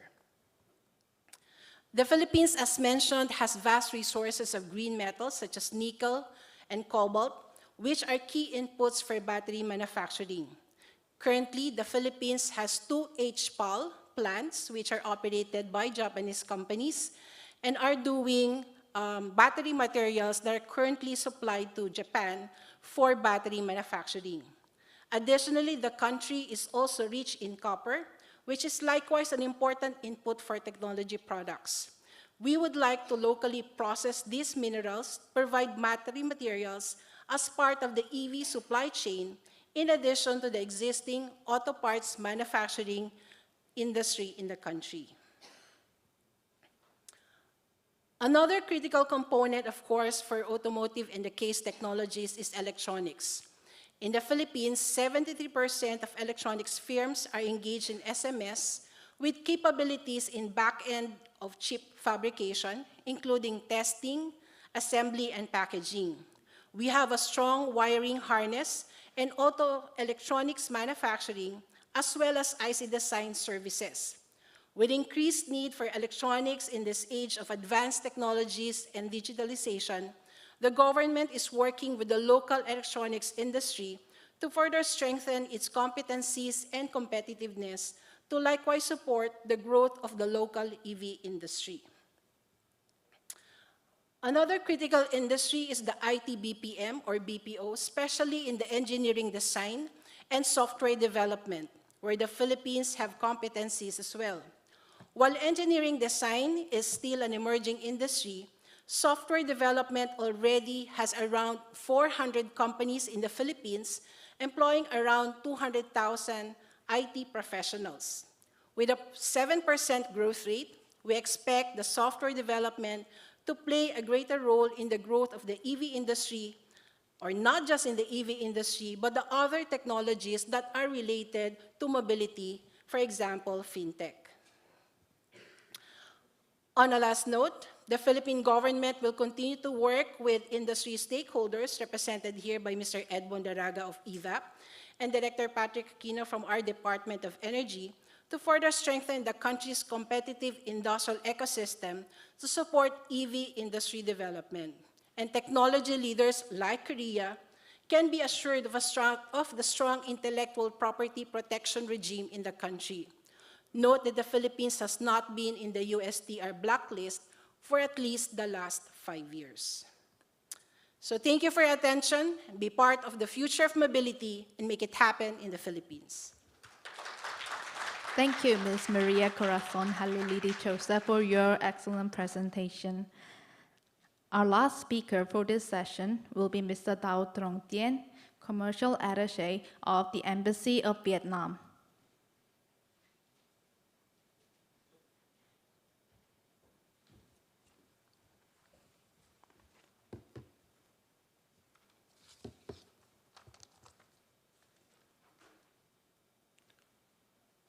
예, 여러분 안녕하십니까? 주한 베트남. Good afternoon. As introduced, my name is Dao from the embassy in Vietnam. The AKC and the IEV for inviting me to speak today, and I'm honored to share with you information about Vietnam electric vehicle development policy, as well as potential advantages and investment opportunity in electric vehicle industry in Vietnam. Yeah. My presentation is divided into 4 parts. The first part will provide general information in Vietnam, while the second part will focus the potential electric vehicle development in Vietnam. The third part will discuss policy support the development of Vietnam electric vehicle industry, and the fourth part will outline the advantages in investing in Vietnam for Korean company. Yeah.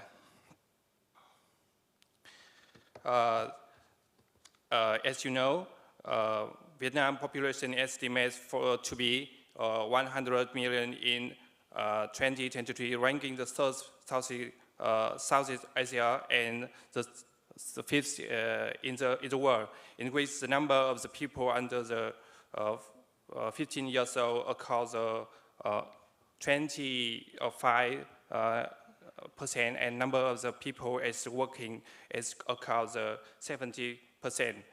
The average working age in Vietnam is 33 to 37. Vietnam has one of the fastest growing economy in the world, with a GDP of the 409 billion USD in 2023. With the advantage of the young population, fast economic development, and good ability to attract FDI, Vietnam has many advantages to developing high technology industry, includes electric vehicle and electronics. Yeah. Ladies and gentlemen, the development of production of the electric vehicle battery play a vital role in the development of the electric vehicle in Vietnam. Vietnam has abundant key input material for electric vehicle battery production, including lithium, nickel, mangan, cobalt, and graphites, all conveniently available for the on-site mining, reduce the production cost, and directly serving the electric vehicle battery industry. When the electric vehicle industry development, the electric infrastructure to supply electric vehicle market will also expand significantly. Vietnam government is considering approach its power plant in the second quarter of 2023 to create favorable conditions for electric vehicle industry to development.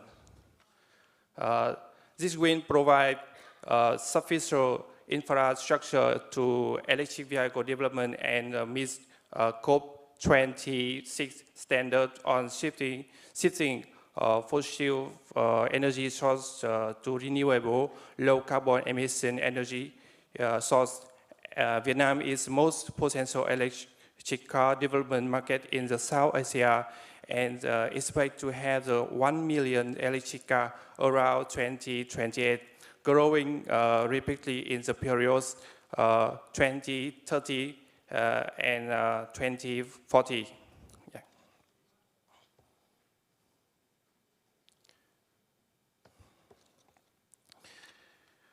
So during 26th conference of the party to the United Nations Framework Convention in the climate change in Glasgow, UK in November, Prime Minister Pham Minh Chinh announced Vietnam's commitment to achieve net zero emission by 2050. This reflects a country's strong determination of focus on developing its industry, including the electric vehicle industry, and to pave the way for the inevitable development of Vietnam automobile industry.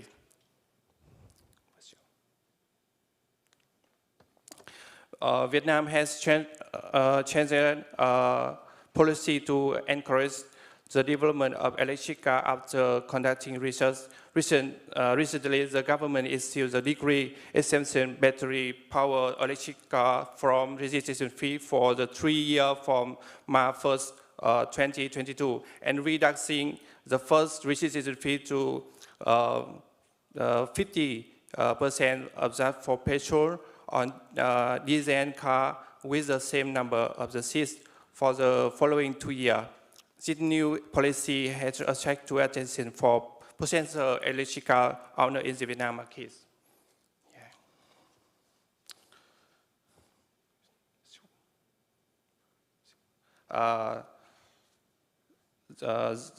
Today, I would like to talk to you about the advantage of investing in Vietnam electric vehicle sector, especially for Korean investors. Firstly, I important note that Korea is one of the Vietnam comprehensive strategic partner alongside China, Russia, and India. This partner provides a solid foundation for Korean business for fuel secure in continue their investment, expand the production and business activity in Vietnam, particularly in the electric vehicle sector. Vietnam and South Korea has close trade and investment relationship, and they complement it very well. Korea remains the largest foreign investor. Vietnam with a total investment capital of the 82 billion USD and nearly 10,000 projects implemented. In addition, the trade turnover between Vietnam and Korea is projected to reach 100 billion USD by 2023. Moreover, Vietnam offers many policy for investors in general, Korean investors in particular, making it the attractive destination for investment to electric vehicle industry. Yeah. Thank you for your attention. Yeah. Thank you, Mr. Tien, for your presentation. Thank you to all the speakers for your thorough and insightful presentations. Let us proceed to the discussion round. We are now setting the stage for the discussion round.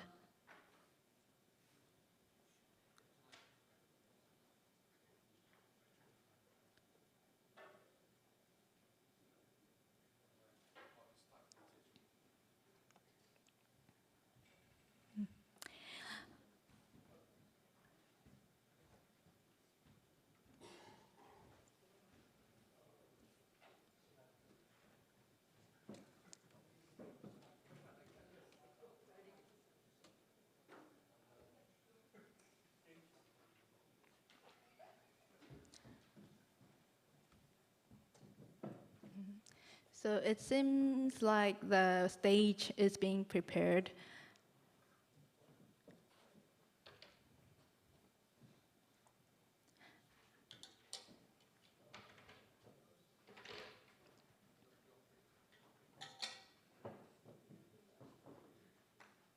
We will now proceed to the discussion round. Could the moderator and 5 speakers approach the stage?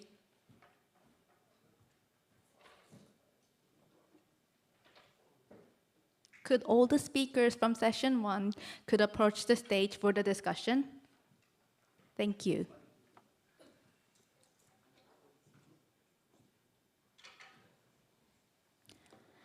Mr. Joshua Nui will be leading the discussion and Q&A.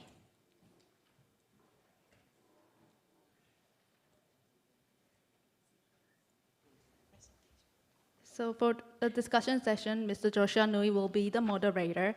And Mr. Joshua, the floor is yours. Okay. Thank you, MC. Good afternoon, ladies and gentlemen. Allow me to introduce myself. My name is Joshua Ngui, the head of Trade and Investment Unit of ASEAN-Korea Center, and I will be the moderator for both the question and answer session.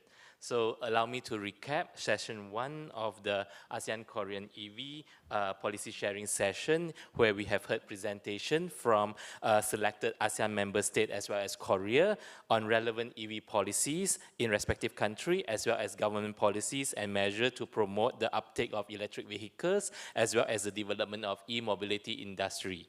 So firstly, we have heard from Mr. Lee Min-ha from KEVA, providing a bird's eye view on EV dissemination policy as well as EV charging facility infrastructure status in major countries, with specific attention given to Korea, as well as the positive outlook on global electric vehicles and battery market amid the rising international oil prices and environmental policy in selected major countries. Next, we have Mr. Pok from KOTRA suggesting areas for ASEAN-Korea e-mobility cooperation, among others, establish regional EV industry value chain, as well as to utilize e-mobility demand in public sector, as well as the charging infra as well. Next, we have Director Patrick Aquino of the Philippines. Department of Energy share the Philippines' comprehensive roadmap for EV, in which there is a distinct of the action as well as the clear energy scenario, as well as the business as usual, giving a number of the achievement that there's going to be achieved, as well as we have Executive Director Corazon of the BOI share Philippine industrial ecosystem that can support the EV industry development. And last but not least, we have Mr. Tien from the Vietnam Embassy to ROK outlining the potential of EV development in Vietnam, as well as the added advantage provided by the Vietnamese government for investing in the EV sector in Vietnam. And to start the ball rolling, we have some questions for our panelists. Of course, for online viewers as well as the on-site participants here, you are free to raise any question and to list out the question on the YouTube live chat. So I will just go first to Mr. Lee Min-ha. So Our question is, in relation to selected AMS initiative on set roadmaps, policies and regulation to vitalize the EV market, is there any advice that KEVA can provide to AMS in relation to sustainable EV policy planning as well as the implementation of EV charging infrastructure to be initiated in ASEAN member states? 예. Thank you. When I was giving presentation, because of time constraint, I could not deliver everything I thought. What I want to tell you is that, most of all, rather than ASEAN 10 countries, Korea is a leader in terms of EV dissemination, so our experience can be reflected to ASEAN 10 countries as a reference. That's what I hope. What's important in dissemination is 5 sectors actually. First, subsidies. I told you during the presentation, without subsidies, that's very difficult to enter into the market in the early stage. Therefore, the government role is very important.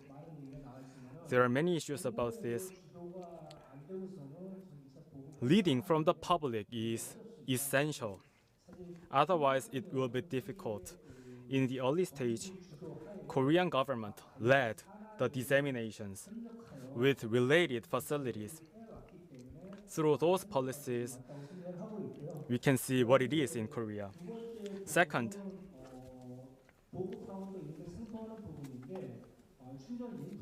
charging infrastructure establishment. Without infrastructure, EVs cannot be disseminated easy. So,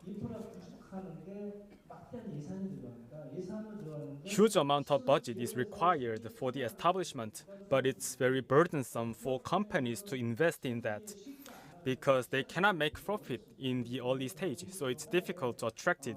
Therefore, the public sector has to lead the dissemination of infrastructure. And then private sectors will be able to join the investment in the infrastructure. In terms of Korea, there is a Ministry of Environment which led the establishment of the infrastructure. And then,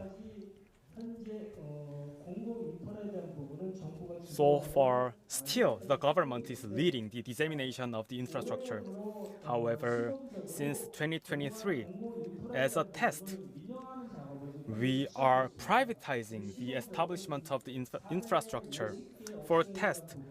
In terms of 450 stations, they are being privatization. So in the future, in total, the total infrastructure will be privatized as a goal. And ASEAN countries would need standardization. In terms of standardization for charging infrastructure, in the early stage, we had 3 arms in the charger because it was convert way and other ways and NC33 ways. So it had 3 arms, 3 nozzles, which separated into European ways and Japanese ways and the US ways. So it's all different. Therefore, in the early stage, Korea lacked the standardization, so they had to invest huge money for infrastructure. However, we solved this problem in 2016 through standardization. So we use combo 2 only. So this will be also a lesson for ASEAN countries' infrastructure establishment so that you can reduce your budgets.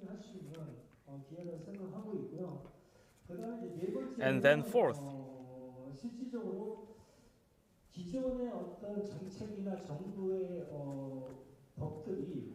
policies and acts were mainly about ICEs.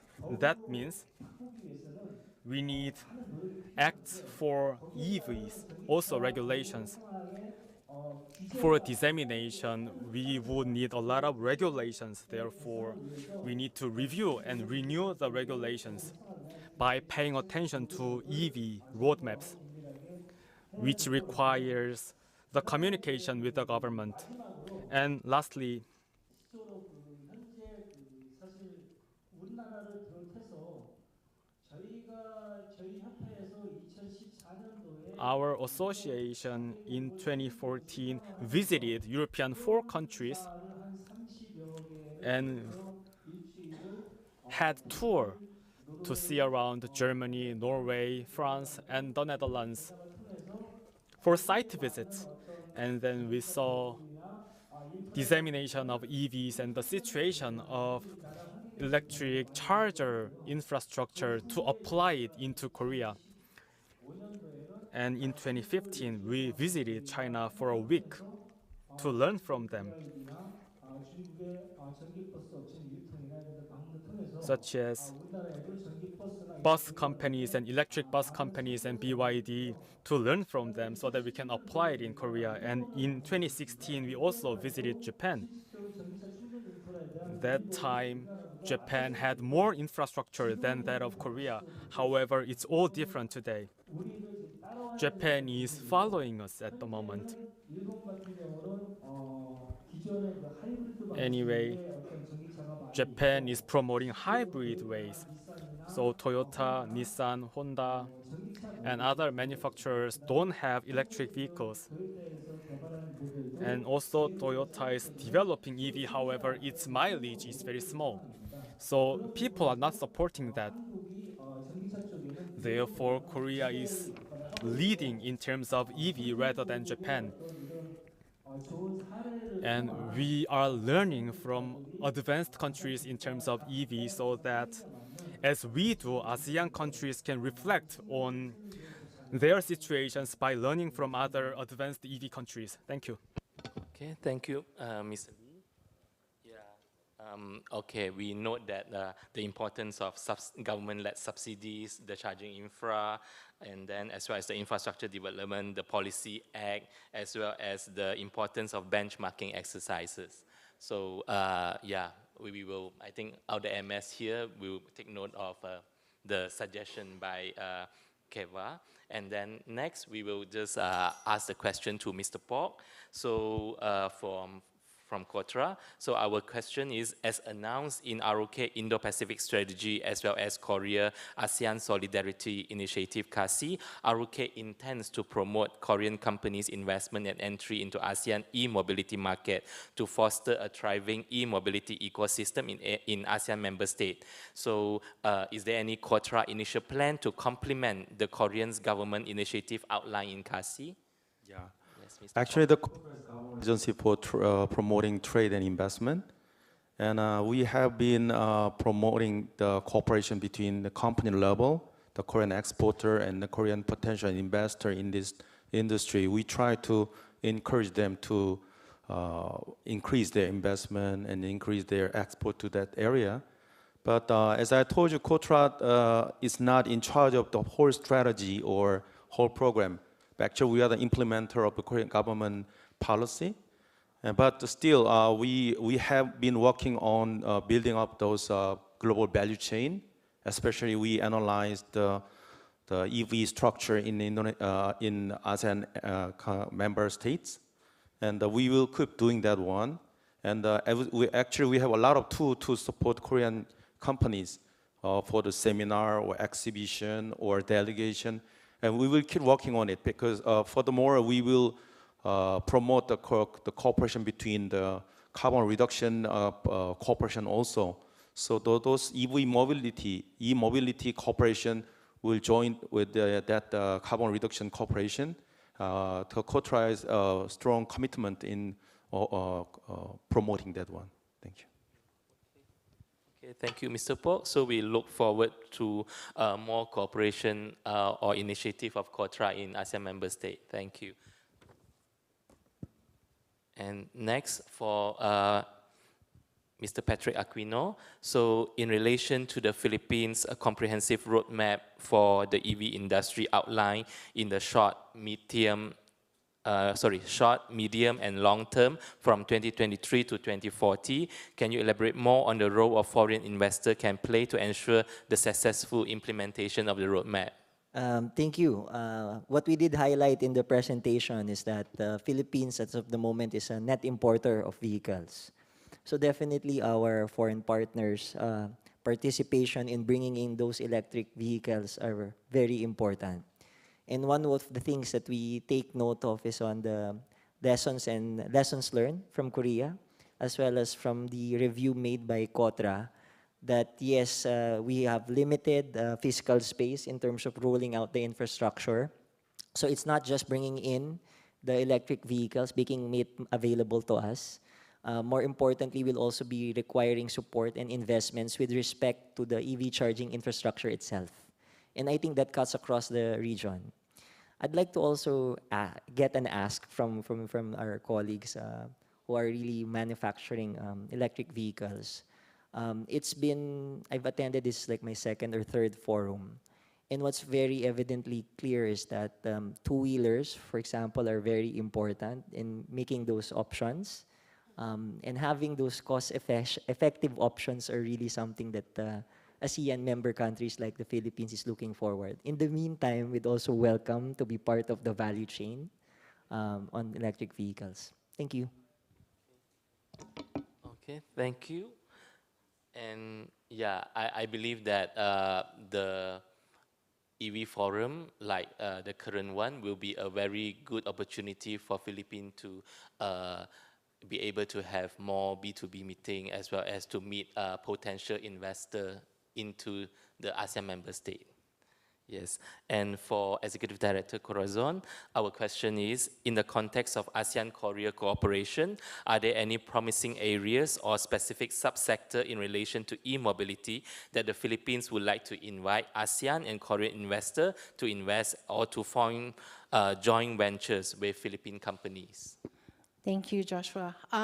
Well, of course, our focus will be on really developing the EV supply chain, not only manufacturing, but the services that go itself with the developing of manufactured goods or engineered products.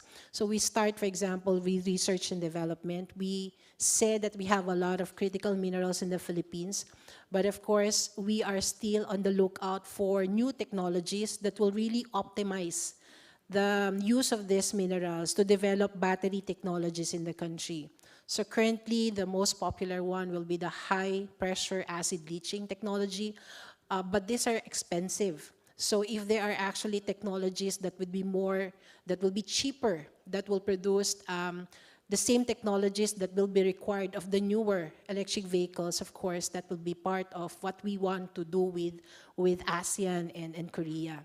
Secondly, of course, is utilizing the parts manufacturing. We do have a lot of auto electronics, but a lot of other parts in building up an electric vehicle still lacking in the Philippines. Of course, we can build on the existing car parts for the conventional cars, but there are other materials that we think are very good to focus on, like composite materials for the body of the EVs. I think it is better that we develop these materials so that we can optimize and make the batteries more efficient in running. So these are things that I think the Philippines, since we also have a very strong skilled labor and research and development labor in the Philippines, plus a very strong science and technology agency also in the country. I think this would be the priority focus of cooperation that we would like to do with ASEAN and Korea. Thank you. Okay, thank you. And last but not least, for Mr. Tien, our question is, can you elaborate more on the incentive that the Vietnam government is providing for the assembly and production of electric cars and or EV manufacturers in Vietnam? Thank you, sir. As you know, Vietnam has no explicit policy framework and incentives for electric vehicle industry.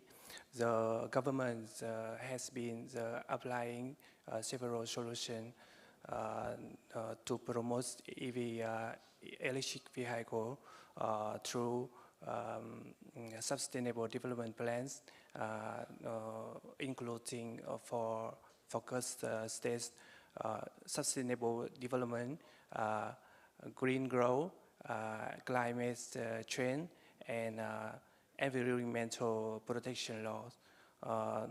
The policy frameworks and policy frameworks dedicated to EV and charging infrastructure development is still in its stage.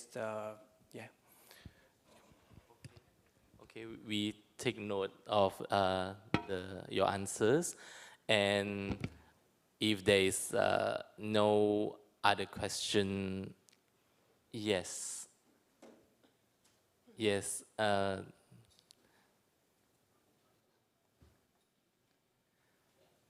Yes, we have a question from the floor. Yes, Datuk Dennis Chua from EV Association of Malaysia. The floor is yours. Thank you. I would like to ask a very specific question. Basically, we are in ASEAN, and especially Malaysia, we have the industry that can able to develop or manufacture electric vehicle, especially the two-wheelers. I can see that in Korea, there are also technologies that they have developed, the powertrain, the controller. You can see the exhibitor here. They have all these parts that can able to support the ASEAN countries.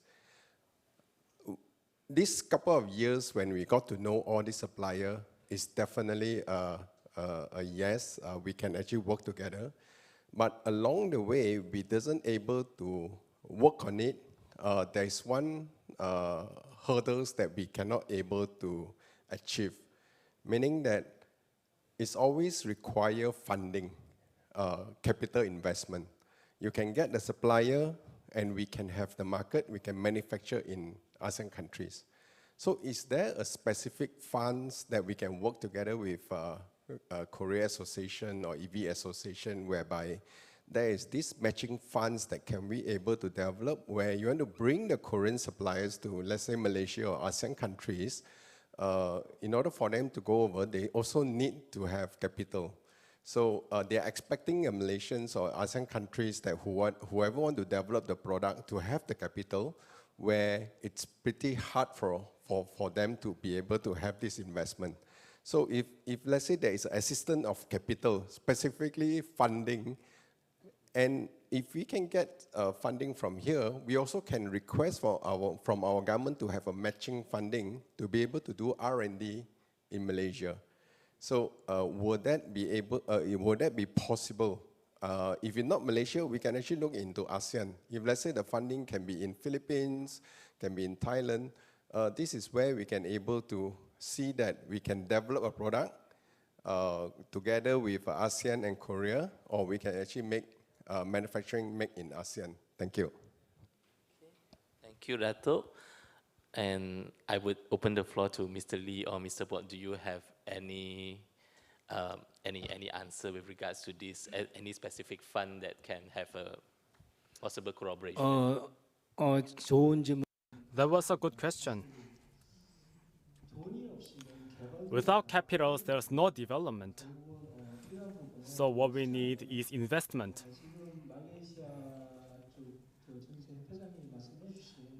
As he said,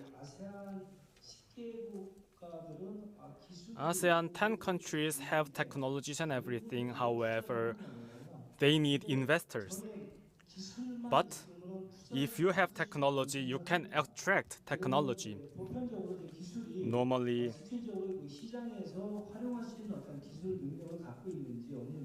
if technologies can be used in the market, is the most important part. And Korea has a lot of R&D to attract fund, and many companies are doing that, making efforts. And many projects are filtered. That means their technologies cannot be applied at the moment.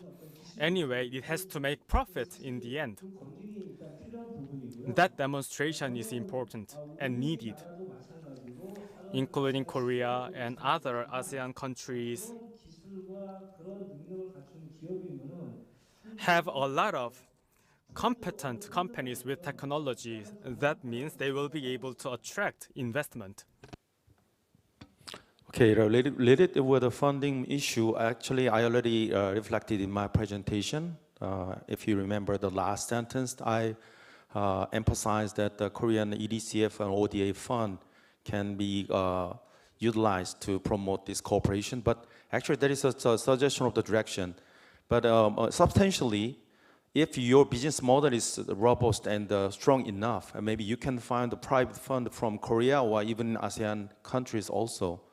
Recently, I got an offer from a Korean company who has a strong, very competent technology. They want to find their partners in Indonesia, and then Indonesia, of course, Indonesia's GDP per capita is pretty low, but still there are a lot of rich men over there, and if they, there are some companies who, even though they are totally in different industries, they are strongly interested in developing their business in e-mobility business. So I recommended the Korean company's technology to them, and they are discussing that issue now. So building up the proper business model, which can be examined and which can be proved. Actually, not only you don't need to focus on only technology. You can focus on marketing capacity and the demand and everything. Because as an investor, we'll consider everything. Okay, I don't want to take any risk. So if you have a strong business plan, you can rely on that private investment from the venture capital and other things. But if you want to depend on the government fund, the public fund, as for Korean side, you know, if the Korean government has to invest the money to their side, there is two sides. One, to help ASEAN countries. There are some kind of fund, Korean ASEAN Economic Cooperation Fund, maybe, but it will be much more difficult to use that one because there are a lot of standard and criteria things. The other thing is Korean government already prepared some fund for carbon reduction also. So if you can build up that technology and if you can replace the fossil fuel combustion engine vehicle, there might be a reduction record, right? If the reduction record can be used by Korean government, maybe that kind of fund can be used. But it has another hurdle too, because after the Paris Protocol, each government has to agree with the transfer of that record. So we have a lot of options. You can choose that option which might be fit with your current situation. But utilizing Korean fund without any reward, and maybe it's not easy. So you can think about the situation and choose the one of the option proper one. Okay, thank you. Okay, thank you. As thank you to all the panelists for your insightful answers to the question raised on respective presentation. Next, I will pass back the floor to the MC for the subsequent session. Thank you. Thank you to Mr. Joshua and our distinguished speakers for the fruitful discussion. We will continue with our session 2, Business and Investment Opportunities for ASEAN and Korea. As we reset the stage, I kindly ask for your patience.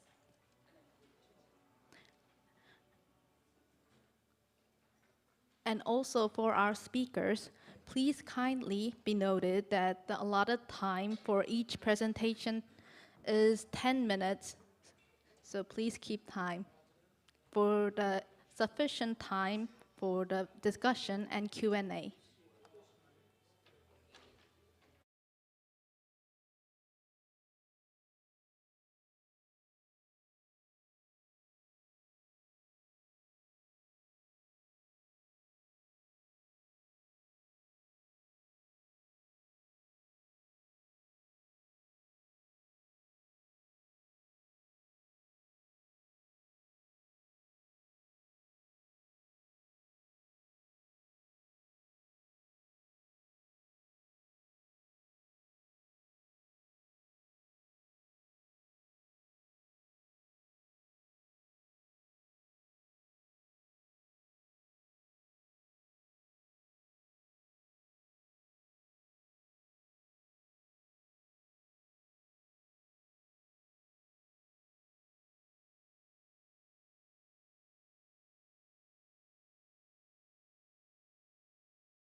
format as before. Now, I would like to invite Dato' Dennis Cha, President of EV Association Malaysia, to the stage for his presentation.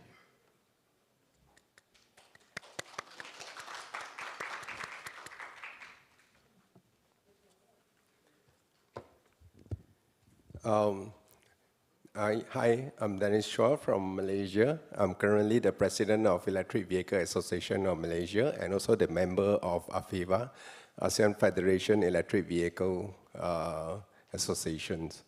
So first of all, when we start establishing the Electric Vehicle Association Malaysia, we are actually looking into as early as 2010 or 2009 to be able to implement electric vehicle. But where does that knowledge come from? In year 2000, Malaysia already have companies that start doing R&D for lithium batteries. From the lithium batteries where we develop into drones batteries, not only for mobile phones, but during that time we developed the batteries for drones and for devices, and then it goes to electric vehicle.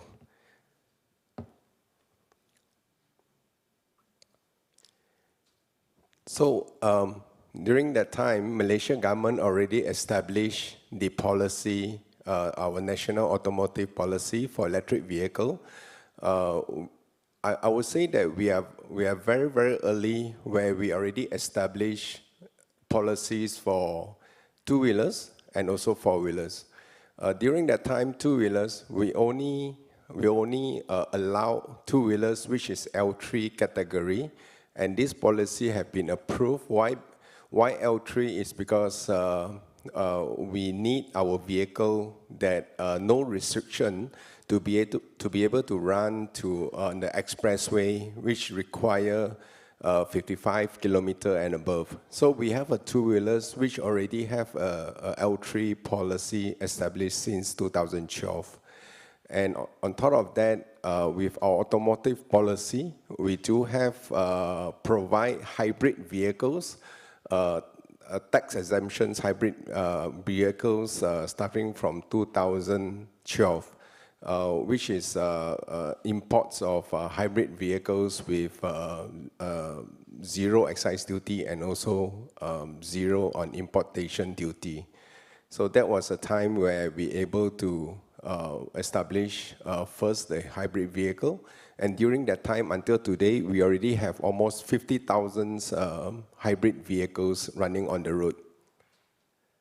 And going forward, this is definitely, we keep improving on our national automotive policy, where hybrid vehicles have reduced, and going forward, the government is promoting the battery electric vehicle. And at this moment, battery electric vehicle, we are Malaysian government, starting from last year, whoever import electric vehicle, even a grey imports, we do not require to pay approved permits. There is a zero value to pay for approved permits. We also have implemented 0% of import duties and also excise duty. There is a short period of time that we don't even need to pay for SSD, sales tax, which is like a VAT. So our vehicle from there on have increased for about 5,000 units from last year onwards. On top of that, the automotive policy, which do not require to pay for road tax. This is a very, very aggressive move by our government. So where is this push and also motivation come from? Which is the Malaysian government at an early stage already committed to the Paris Agreement to reduce the carbon emissions.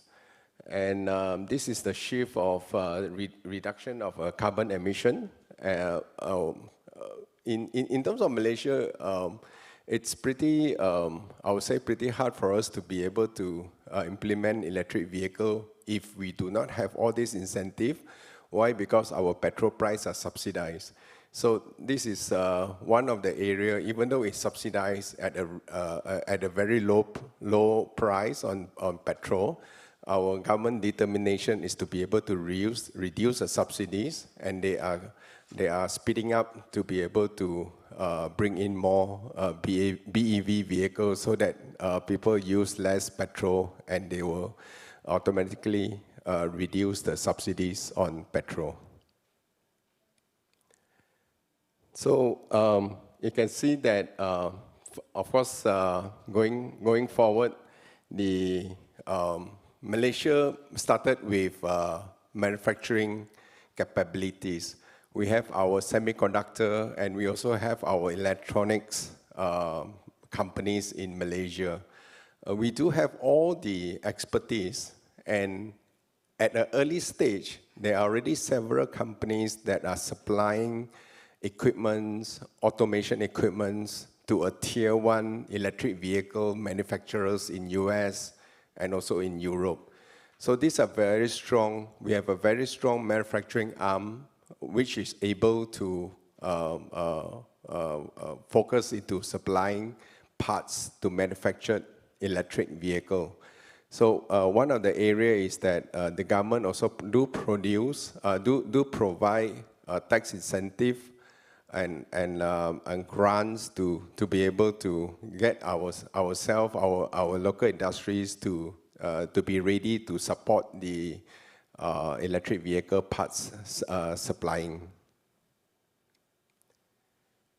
So as I say, because of our petrol is subsidized. The government is using many others indirect ways to increase the adoptions of electric vehicle. This is one of it, is that our Bursa Malaysia is our stock exchange regulation and regulatory, whereby they make it compulsory for all the public listed company to be able to comply to ESG compliance, environment on the ESG compliance, which one of it is the transport sector contribute. I would say that transport sector contribute the most on the carbon reduction. So this is one of a way where to get more companies to adopt to electric vehicle or even to manufacture parts for electric vehicles.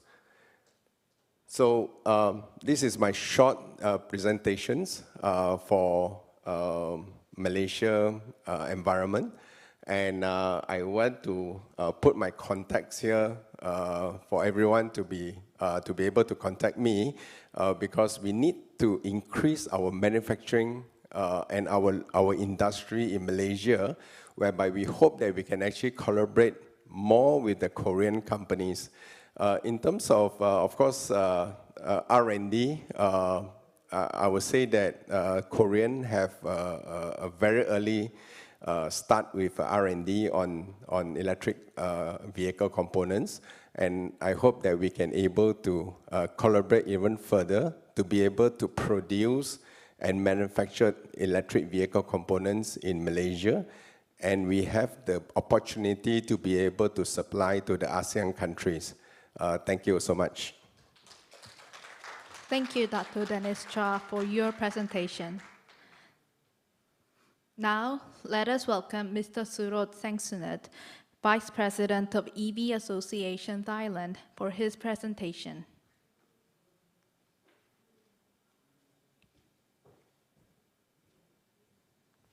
Good afternoon, everyone. Next slide, please.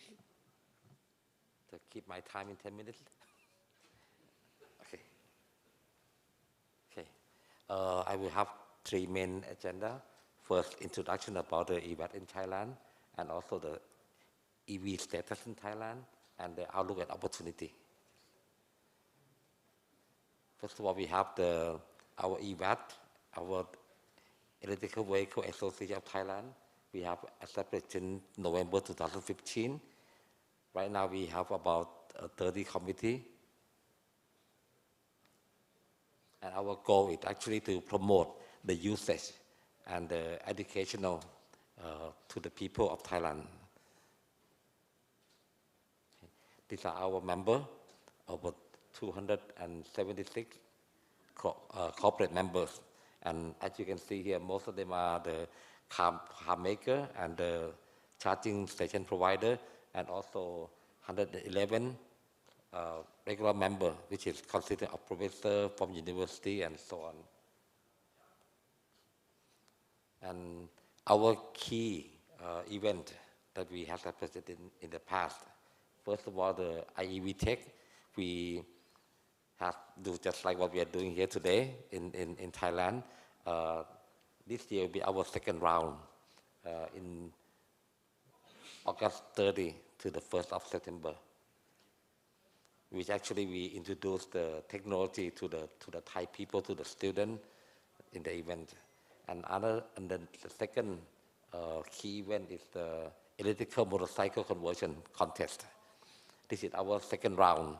We have the student or company who can modify the existing ICE motorcycle and convert it to the electric, which is actually happening now in Thailand. That's the reason why Kun John is not here today. Okay. To actually support the two-wheeler. And also we have many cooperation with many members, including from Korea, as mentioned earlier, and also part of our mission as the education introduction to that people will not be surprised with the EV technology in Thailand. Therefore, we have the MOU signing with the Vocational Commission to actually this year we will send our engineer from our members to train the teacher in the vocational school so that they can design the course, and once they graduate, there's no supply for the EV. Okay. And also with the cooperation with what we are here today. And the second one will be the EV status. As many people already, enemy speaker already mentioned about the global. Okay. As you can see, compared to the 2017, we have 85 million cars, ICE, with only 1.2 EV. I mean, fully 100% electric. Okay. And 2022, we have 64, maybe due to COVID, that's why the numbers dropped down. But actually, the increase of 10 million, 10.6 million BEV in global. And if you look at the ASEAN country alone, including Malaysia, Indonesia, everybody on the ASEAN country, the total is 3.2 million vehicle. With ICE 3.2, but only 236 EV in 2017. But if you look at the 2022 last year, the number is very similar, but look at the amount of EV, 22,000. Maybe due to the cost of the subsidy policy that we have in Thailand last year. And if you look at the Thailand alone, if you compare to the BEV in 2019, which from 200 now go to 1,500 and go up all the way to 20,000 last year. Okay, registered, not sell. Okay, and if you look at this year alone, as of as Mr. Ahmed's presentation was a little bit later, mine was more updated to the 31st of March. Registered of BEV is already 21,000 from compared to last year. Okay, and as you can see, in the mostly in Thailand is the sedan vehicle, and 5,000 of motorcycle, and 90 of three-wheeler, and 600 buses. Okay, mostly sedan, not two-wheeler yet. And if you look at the registration compared to the car, the sedan, the motorcycle, and the three-wheeler and the bus, the amount of the vehicle is going similar to the sedan, but actually the volume of the motorcycle a lot more. So compared to percentage, it's a lot less than sedan in Thailand. Now the charging station, you can see the amount of sales, the registration of the EV is going up exponential. But you look at the charging station, it's nearly flat. So it will surely be a problem in Thailand at the moment.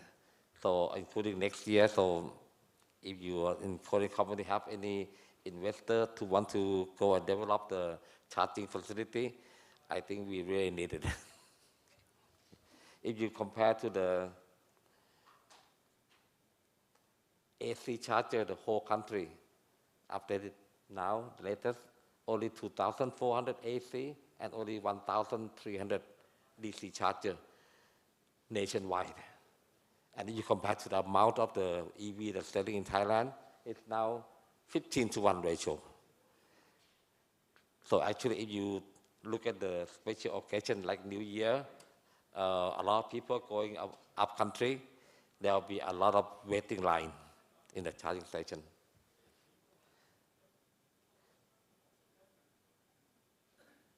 And sorry, we go back a little bit. Maybe because of if you look to the investor, service provider of the charging station, they are all private sector. And a few like PA, the Provincial Electric Authority, and this is the electric company, all state-owned, non-government. Currently, that's the reason why. And also the policy of the charging station is still under developing.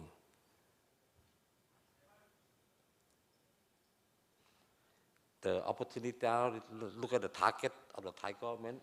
We actually plan to have in 2030, 400,000 usage of vehicle in Thailand, which is about 50% of the car yearly.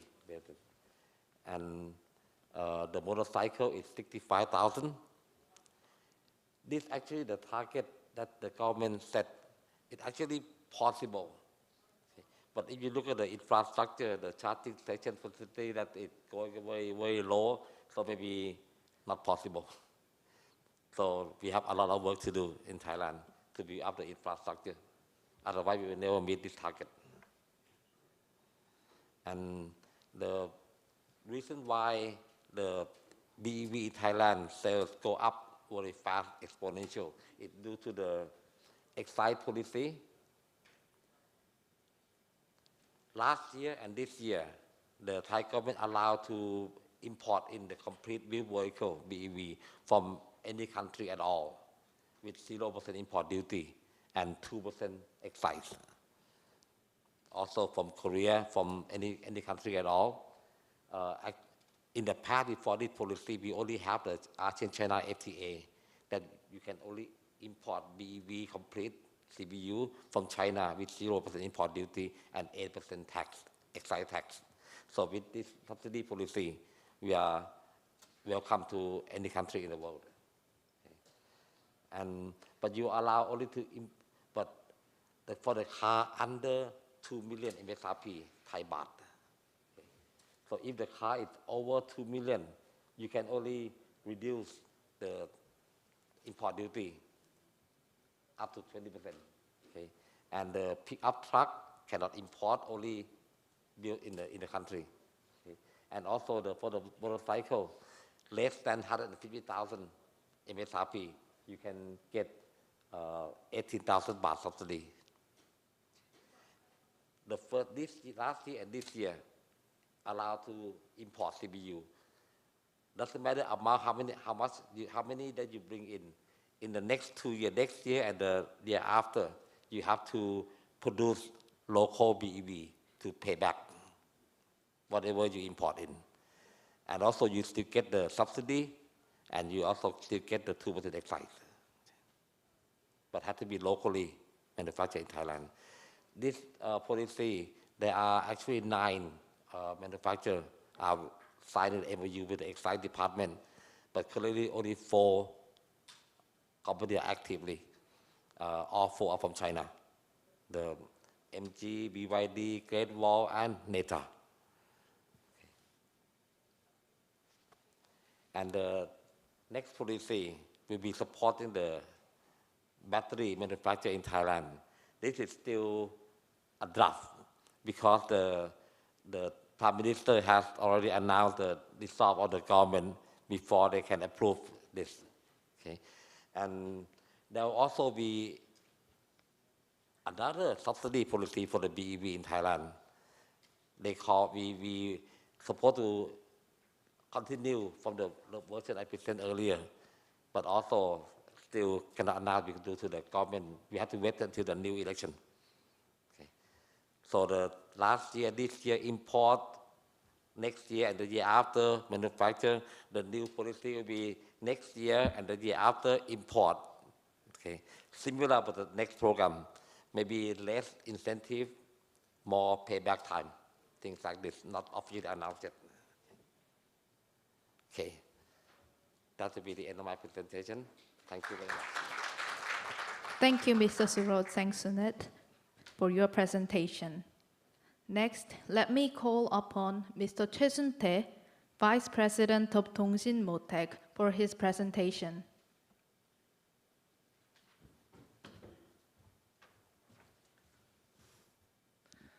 안녕하세요. Good afternoon. I will pack my presentation in 10 minutes, no matter what happens. It is a great honor for me to talk to all the distinguished guests today and have a chance to introduce our company. Again, thank you very much for your time. So I'm currently in charge of Dongsin Motec's new businesses, and I am also the CEO of BSP. My name is Sun-tae Choi. Now I will briefly introduce my company Dongsin Motec and the current global expansion status. Dongsin Motec was established in 1995, and in 2001 we started supplying body parts for Samsung Motors. Currently it's Renault. So it was the beginning for us as a professional press parts manufacturers. And afterwards, we did our first overseas expansion with our Pune plant in India for GM. And in 2013, we started to work with LG Energy Solutions battery pack business. And since then, we were able to establish factories in Poland and China, Nanjing. So we started our full overseas expansion. And back in 2019, so we started to produce Twizy OEM. It was Renault's ultra-compact EV. And in 2020, we started working with Netherlands Carver for their 3-wheeled electric scooter. And we are mass producing for 100 exports to Europe. So for our subsidiary companies, our battery pack related business is done by DSEV. And for micromobility business, BSP Solutions is handling that. And another business we're doing is automation equipment manufacturing, which is DS1.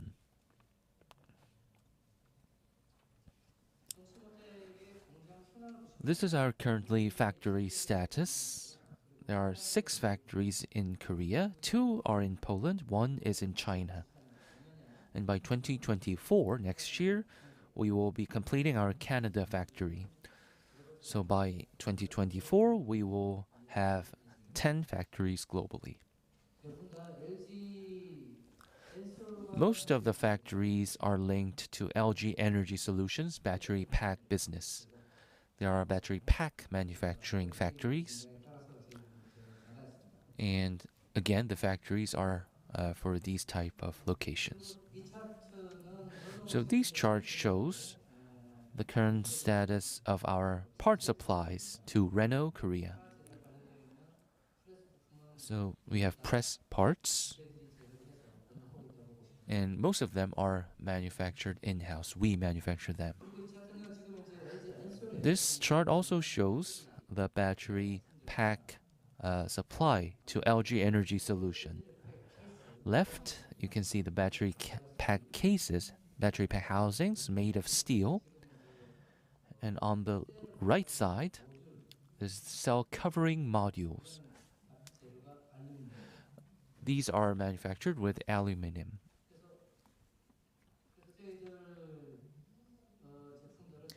So most of our products are sold to LG Energy Solutions. And LG Energy Solutions sell these parts to 16 car makers around the world. And our affiliate company, BSP, so produces part for Renault's Twizy and three-wheeled electric scooter Carver, and we're exporting to Europe. The specs, you can see the specs on the table. And another thing we do at Dongxin Motec is designing and producing this frame. So we design the frames, and we have excellent capacity to produce these types of frames. This is our Busan factory. We made Twizy here. And also this is our Kimhae plant. We produce carvers. The Kimhae plant is a bit smaller. But late this month, this will be transferred to Haman plant, which is 3 times larger. So there are 2 types of carver. One is for 2 passengers, and one is for 1 passenger and a cargo. You can actually see this vehicle exhibited in first floor here. Another thing is battery pack that we do for micromobility. It's not high capacity for BEVs. It's for micromobility battery packs. This for speeds less than 10 kilometers per hour. One in the upper side is for Twizy. And we use LG Energy Solutions pouch cells. Our battery pack for Carver is also assembled by us. We use LG Energy Solution and Samsung SDI's cylinder cells.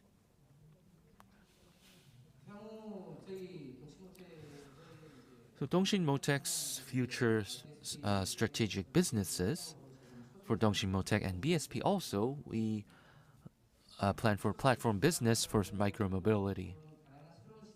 So in markets where micromobility has high utilization, we are preparing business for them. So with this micromobility platform, we can offer new business opportunities for micromobility manufacturing companies. And Renault's Twizy, currently manufactured, will be discontinued in this year, in 2023. So Dongxin Motec is negotiating with Renault France so that we can continue the Twizy production. So again, negotiations are going on, but I believe it's currently positive, and with Renault's approval, we'll be able to make a full business plan. As you can see here, Dongxin Motec manufactures the platform, and customers can use our platform to customize their EVs. So again, this is our platform business.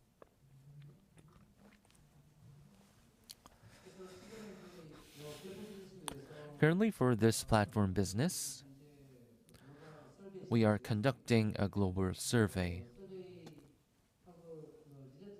The result is not perfect yet, but some of the manufacturers are interested in this survey. Pakistan, UAE, Brazil, and also in Southeast Asian countries, we are doing survey for these companies that are interested. This is the next Twizy. It's not yet released, but we believe later this year it will be released in Europe, and again globally it will be released in early 2024. We'll be also doing the production in Korea. Compared to current Twizy, it has air conditioner and heater systems. This concludes my presentation. Thank you very much for listening. Mr. Chesunte, for your presentation. Last but not least, Mr. Kim Kwang-seok, Managing Director of Ujin Industrial Services, will deliver his presentation.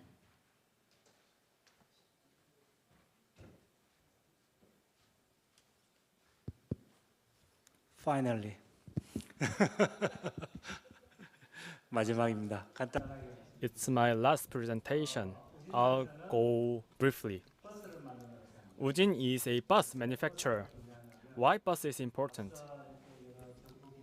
Many government agencies and associations talked about EVs, but mostly EVs are passenger cars. But commercial vehicles, buses, bus has some features such as passenger cars can have 4 to 5 people, but bus can carry at least 48 people. So it can reduce carbon emission. And the battery requires 5 times bigger batteries.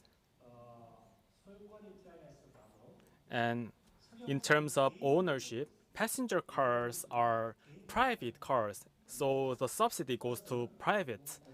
However, bus has the public characteristic, so the government provides subsidy and which is run for the people. So we are a major producer of buses, so I'll share my experiences in terms of the barriers for cooperation.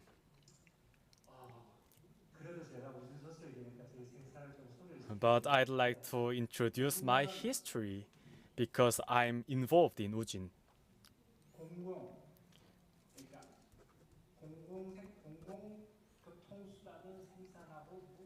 We are public transportation producer and we also provide solutions. In 1974, it was founded. And we paid attention to train industries. We are number 1 in terms of MRT, mass rapid transit. And we are also thinking about entering fast trains. We have provided 1,300 cars so far, and we have also provided 44 cars in foreign countries. We started electric bus business in 2019. We have Apollo brand. Its sizes differs from 7, 11, 12 meters. And we also have 2.5 tons trucks. For about 4 years, we have sold more than 500 buses. Including this year, I'm expecting 700 buses sold. Our characteristic is that all the technologies are internalized. We have a factory in Ochang. We provide 200 buses annually. So next year, we are moving our factory to Kimcheon so that we can produce electric bus as many as 1,000 buses a year. Let me introduce our factories. To the left, it's our headquarter factory. It's in Chungcheongbuk-do. And another factory is in Jeongpyeong for electric vehicles. And Ochang produces buses, and it will move to Kimcheon for expansion of production.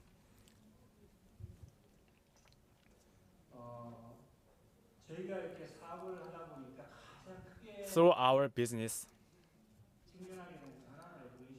I found some issues, including regulations and competition. It's unavoidable. Electric bus subsidies are provided for sure. However, the amount is about 70% from the government.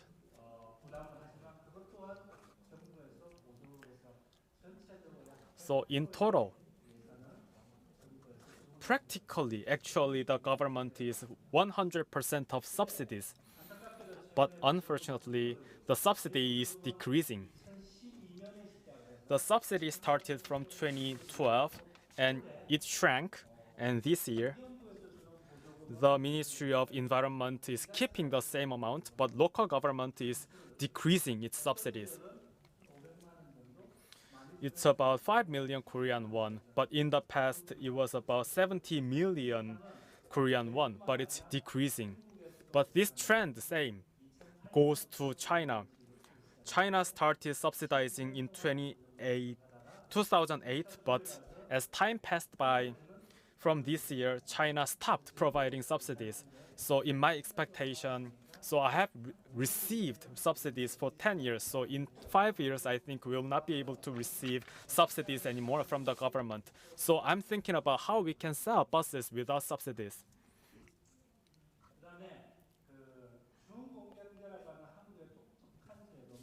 And there is a special rule saying the government has ownership of all the buses.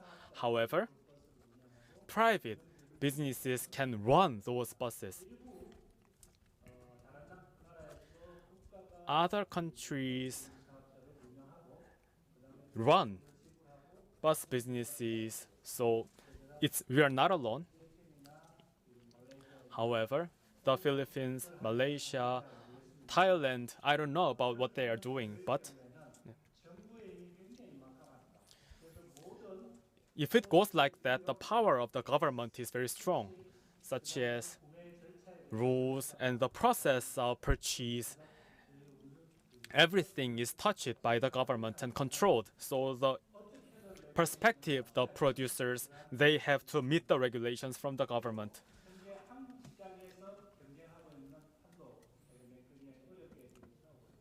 And we are competing fiercely in Korea. And there are some players, as you can see, there is Hyundai and there is Daewoo as well. But they stopped their business, that withdrawal. There is Edison Motors. They are in the process of M&A. And Woojin is at the moment expanding their market. But 70% is owned by the local makers, and the 30% are owned by Chinese players. Chinese players entered into Korean market because they lost their subsidies from China, so they are hunting for Korean subsidies. But the government recognizes it, so they are working hard to protect Korean players by introducing policies. One is making differences of subsidy for batteries.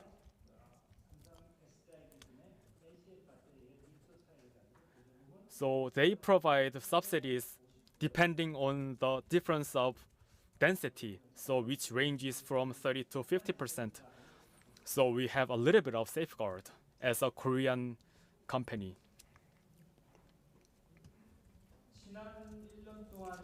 For about 1 year, last year, we met a lot of foreign companies. But looks like there's an opportunity. Global EV business is expanding.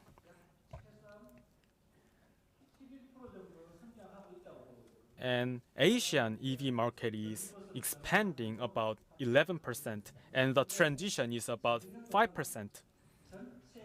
Conversion rate is about 5%.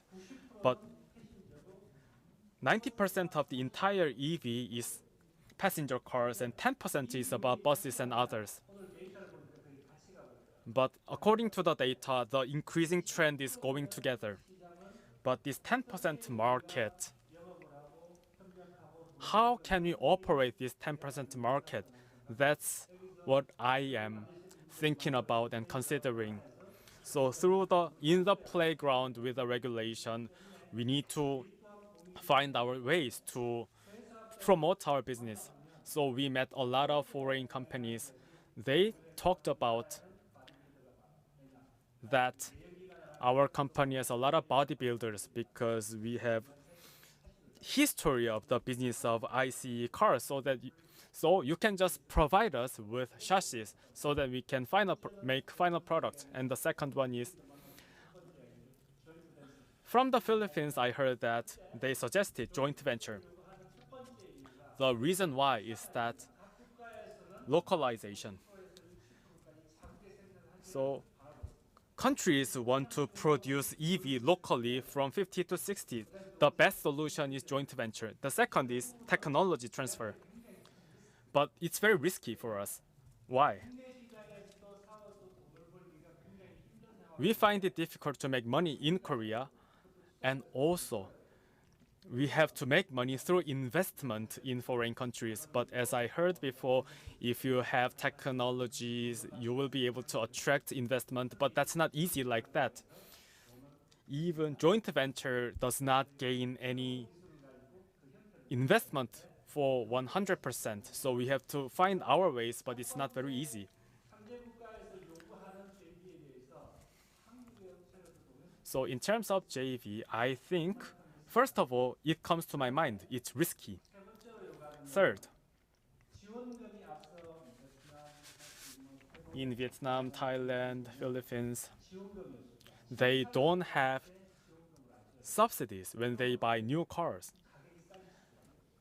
That it means the price has to cut. So partners are thinking about reducing cost first. But of course, there is a differences in economy among countries. However, if they don't have subsidies, they have to reduce their cost. But if they reduce their cost, we will not be able to be competitive by reducing cost with China. In terms of bidding for the government, it's very difficult to win because it's depending on the price. So how we can solve this problem? What I'm suggesting is that, okay, we'll provide chassis, and in your country, you build body, and then you set the prices, and you go for bidding. So we will provide OEM, then technology and local production and price can be met in this way. So when we want to work with ASEAN, we can provide chassis for electric buses. By doing so, we will be able to have cooperation in terms of technology. Yeah, this is my last slide. The most difficult thing in cooperation is that one is time.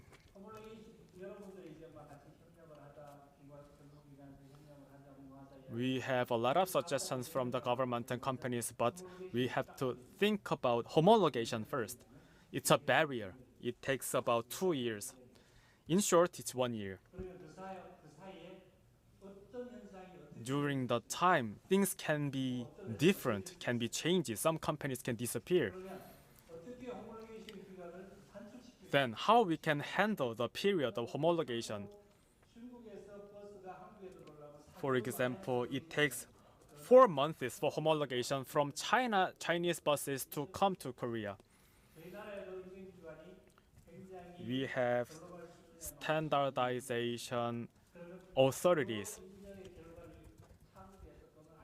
and this requires other countries' standardization as well. So they try not to meet the standardization of other countries. So we have to consolidate these kind of standardization issues. Otherwise, the time will become longer, so we cannot make cooperation. just for the homologation issues. Another one is agent. One example. Let's say Malaysia has 2,000 buses, and many agents come to us. They say they all have 2,000 buses, but how should I what can I use for trust? We need some assessment or analysis, or we need some report to trust our agents. But we cannot trust anyone. They just come to us and they suggest prices and they just give us very positive promises. But the result turns out to be negative. It has never succeeded. So we have to meet them in person. So we need those kind of people to talk to. Passenger cars are ready-made and it has standards. But bus is not like that. We have to reflect the situations such as left-hander, right-hander, driver's patterns. That means we need customization.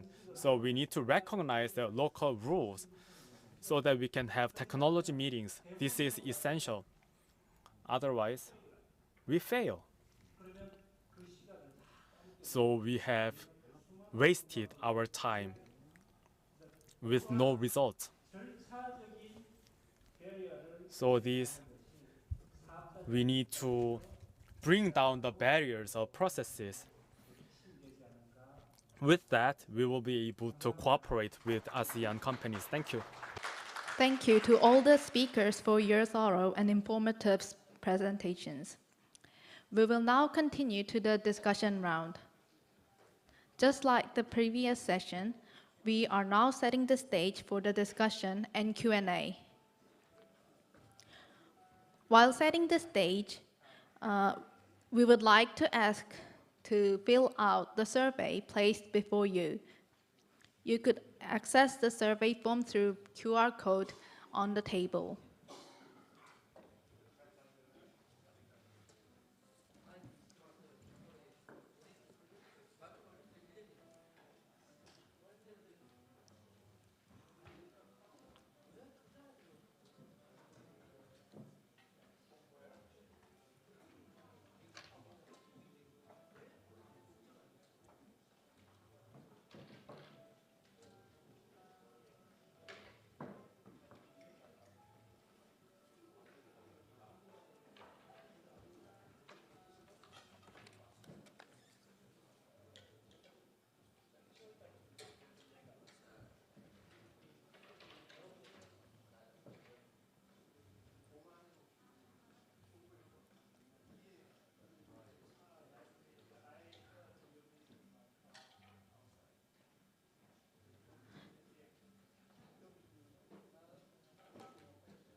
It seems like the stage is being prepared. So let us proceed to the discussion round. Could the moderator and 4 speakers from session 2 approach the stage?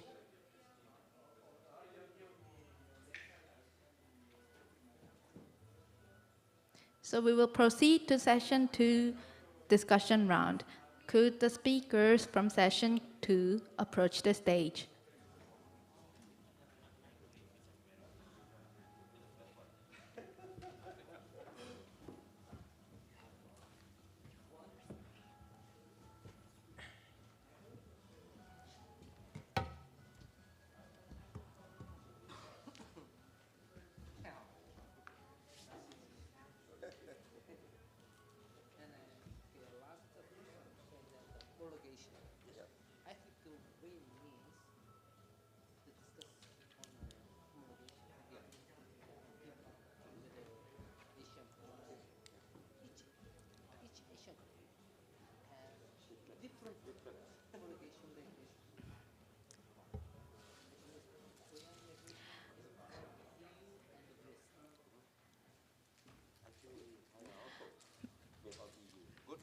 Mr. Joshua will be the moderator for the session 2's discussion as well.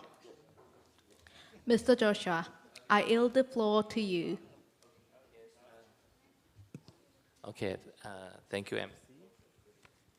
Yes, ladies and gentlemen, good afternoon. Thank you for joining us again at the second session of the question and answer session.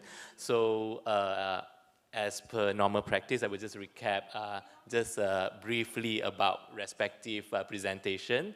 So first, Datuk Dennis Chua from EV Association of Malaysia share Malaysian national automotive policies to position Malaysia as the electric mobility marketplace in the region. And then next, Mr. Suraj from EV Association of Thailand share with us Thailand 2035 zero emission vehicle targets for all type of vehicles, as well as Thailand cabinet approved BEV support scheme. And Mr. Share from Dongshin Mortec presented the growing niche market on micro-mobility, as well as the potential platform for new businesses in the global e-mobility industry. And last but not least, Mr. Kim from Woojin Industrial System share on the importance needs for collaboration for Korean manufacturers to enter ASEAN market through the introduction of trusted local partners and agents. So moving on to the question and answer session. So our first question will be for Datuk Dennis Chua with regards to for Datuk Dennis Chua from EV Association of Malaysia.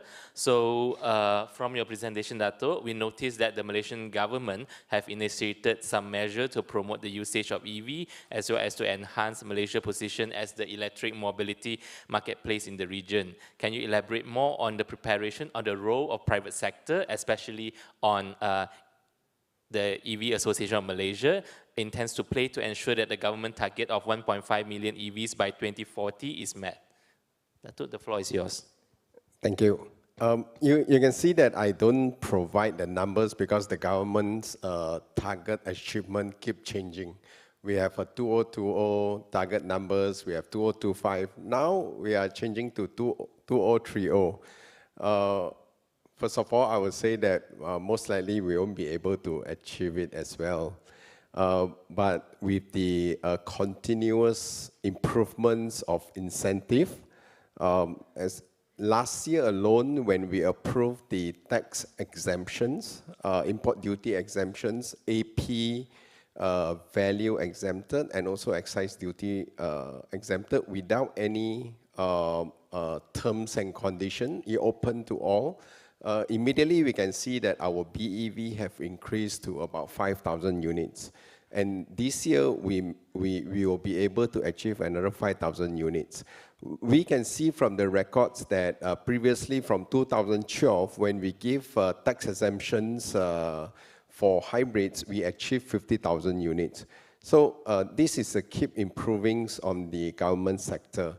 But with this, we also would like to see that the local industry play their roles into implementing the electric vehicles, especially on the components. So far, we don't talk about subsidies. Government do not like this word. Government always start from, whenever private sector and government, when we start talking, the first thing coming from government is that we don't have money. That is the first thing that the government say. So when we want to implement any BEV, private sector always look into, is there any incentive or especially money subsidies to be able to provide in order to bring down the cost. So this is one thing that it's not easy for us to be able to get the governments to provide subsidies.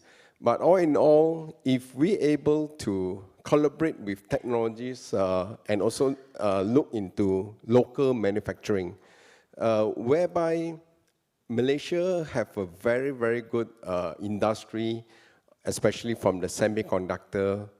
If you design a battery pack, you need electronic components, you need SMT, which we already have the players in the market. It's only to give both parties confidence. They already in this industry, but they are not coming into electric vehicle industry. Why? Because they don't see there's a profitability in a very short period of time. it's going to be a long period if they want to invest into this industry. As our colleague here, they've been sharing, it's not easy to have profits for this industry. But that is where, when there is a good policy with zero road tax, we see the vehicles have increased a lot. But on top of that, our association, we also want to focus more on the electric two-wheelers and electric three-wheelers. Two-wheelers, so far, we don't see many many companies that coming in to come in and grab this opportunity. There is a vast opportunity because it takes lesser time, it takes lesser investment to be able to produce the product and roll out to the market. So I see that we have big opportunity on the ASEAN market, and also the policy are so clear that even the homologation, I believe that we're going to, across the whole ASEAN country, for two-wheelers and three-wheelers, is going to be a standard homologation. So please bear in mind that we have opportunity to grow on the electric two-wheelers and the electric three-wheelers. And also, when you talk about charging station, charging infrastructure, when you want to go into four wheels or commercial truck, now we see that it couldn't cope with the demand in the market. But two-wheelers, we don't have standard yet. All over the world, globally, two-wheelers, we are not using an AC Type 2 or CCS Type 2. This is the standard that we haven't really, in the discussion, to be able to come up with a standard for electric two-wheelers charging infrastructure. But if we're able to establish that, the market is big enough. In the ASEAN country, we have 680 million. We have almost 10 million units of two-wheelers every year, new sales. So with that, I see that the opportunity is very big to collaborate with the ASEAN countries. Thank you. Thank you, Ratu. Actually, yeah, we know that of the potential of the two-wheeler.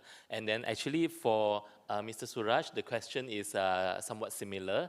Is in relation to the Thailand government. They have provided the BEV support scheme.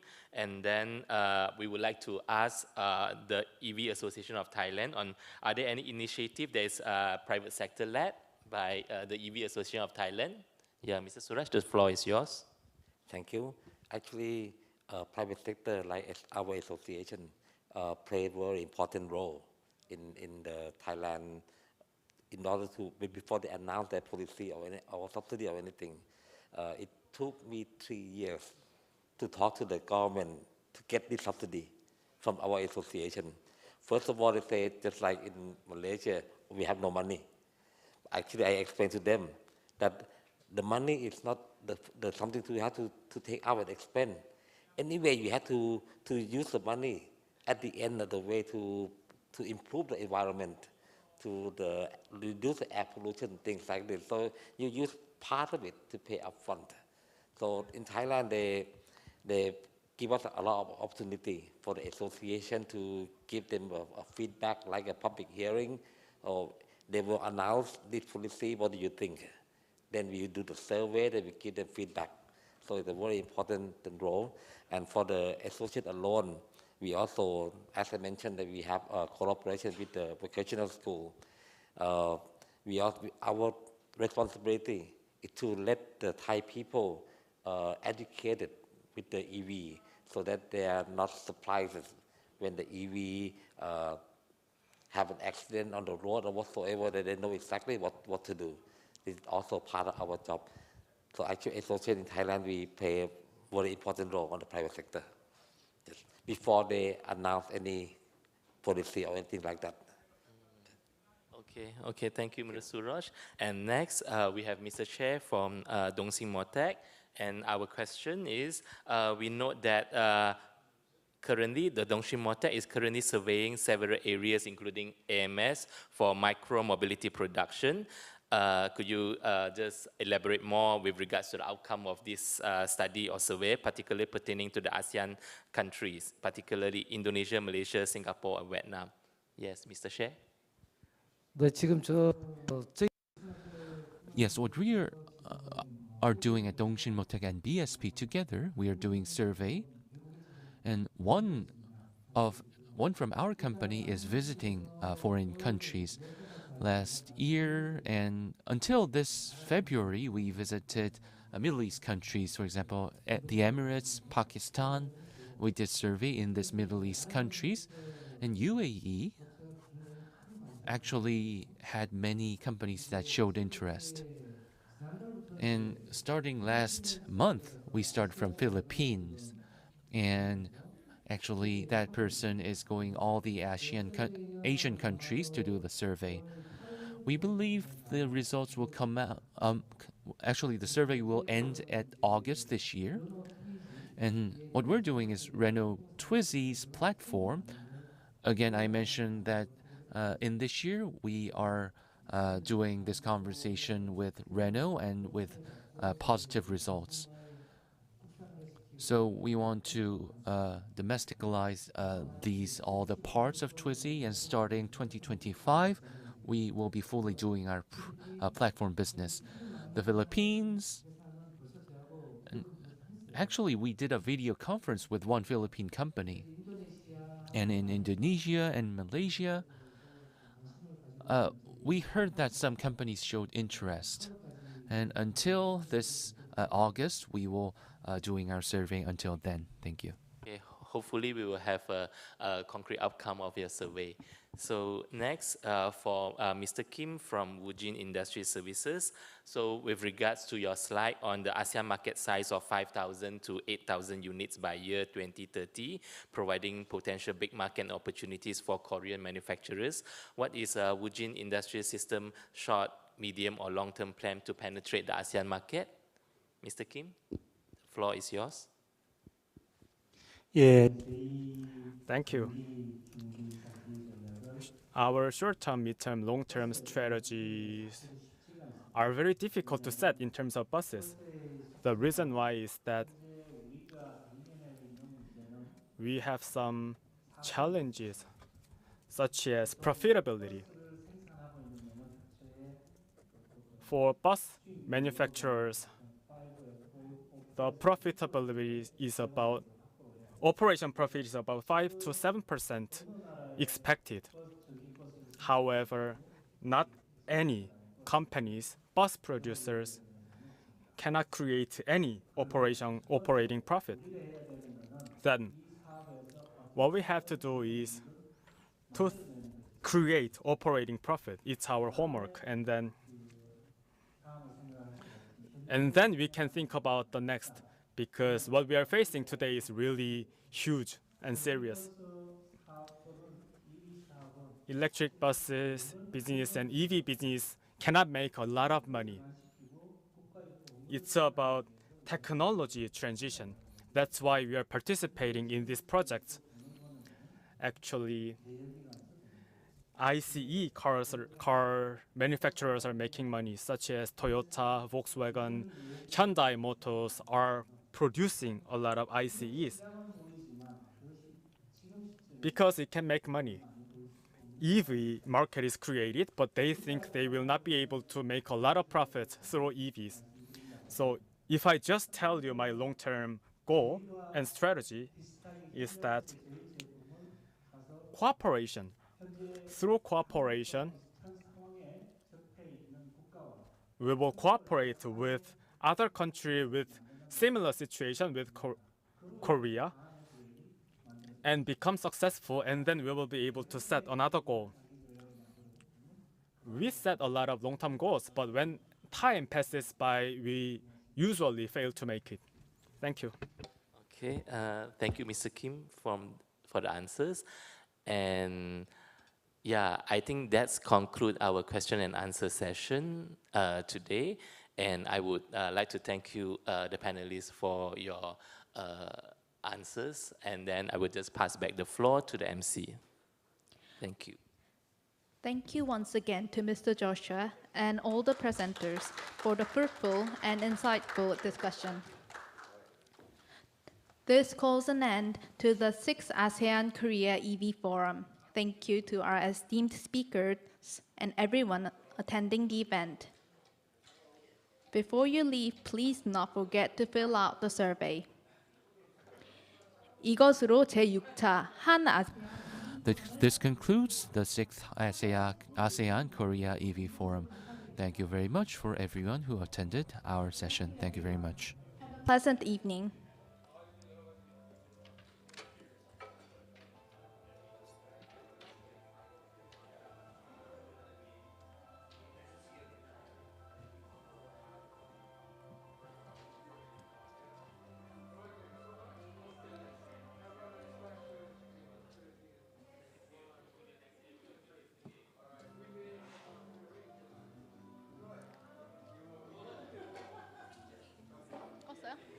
Just to inform one more thing,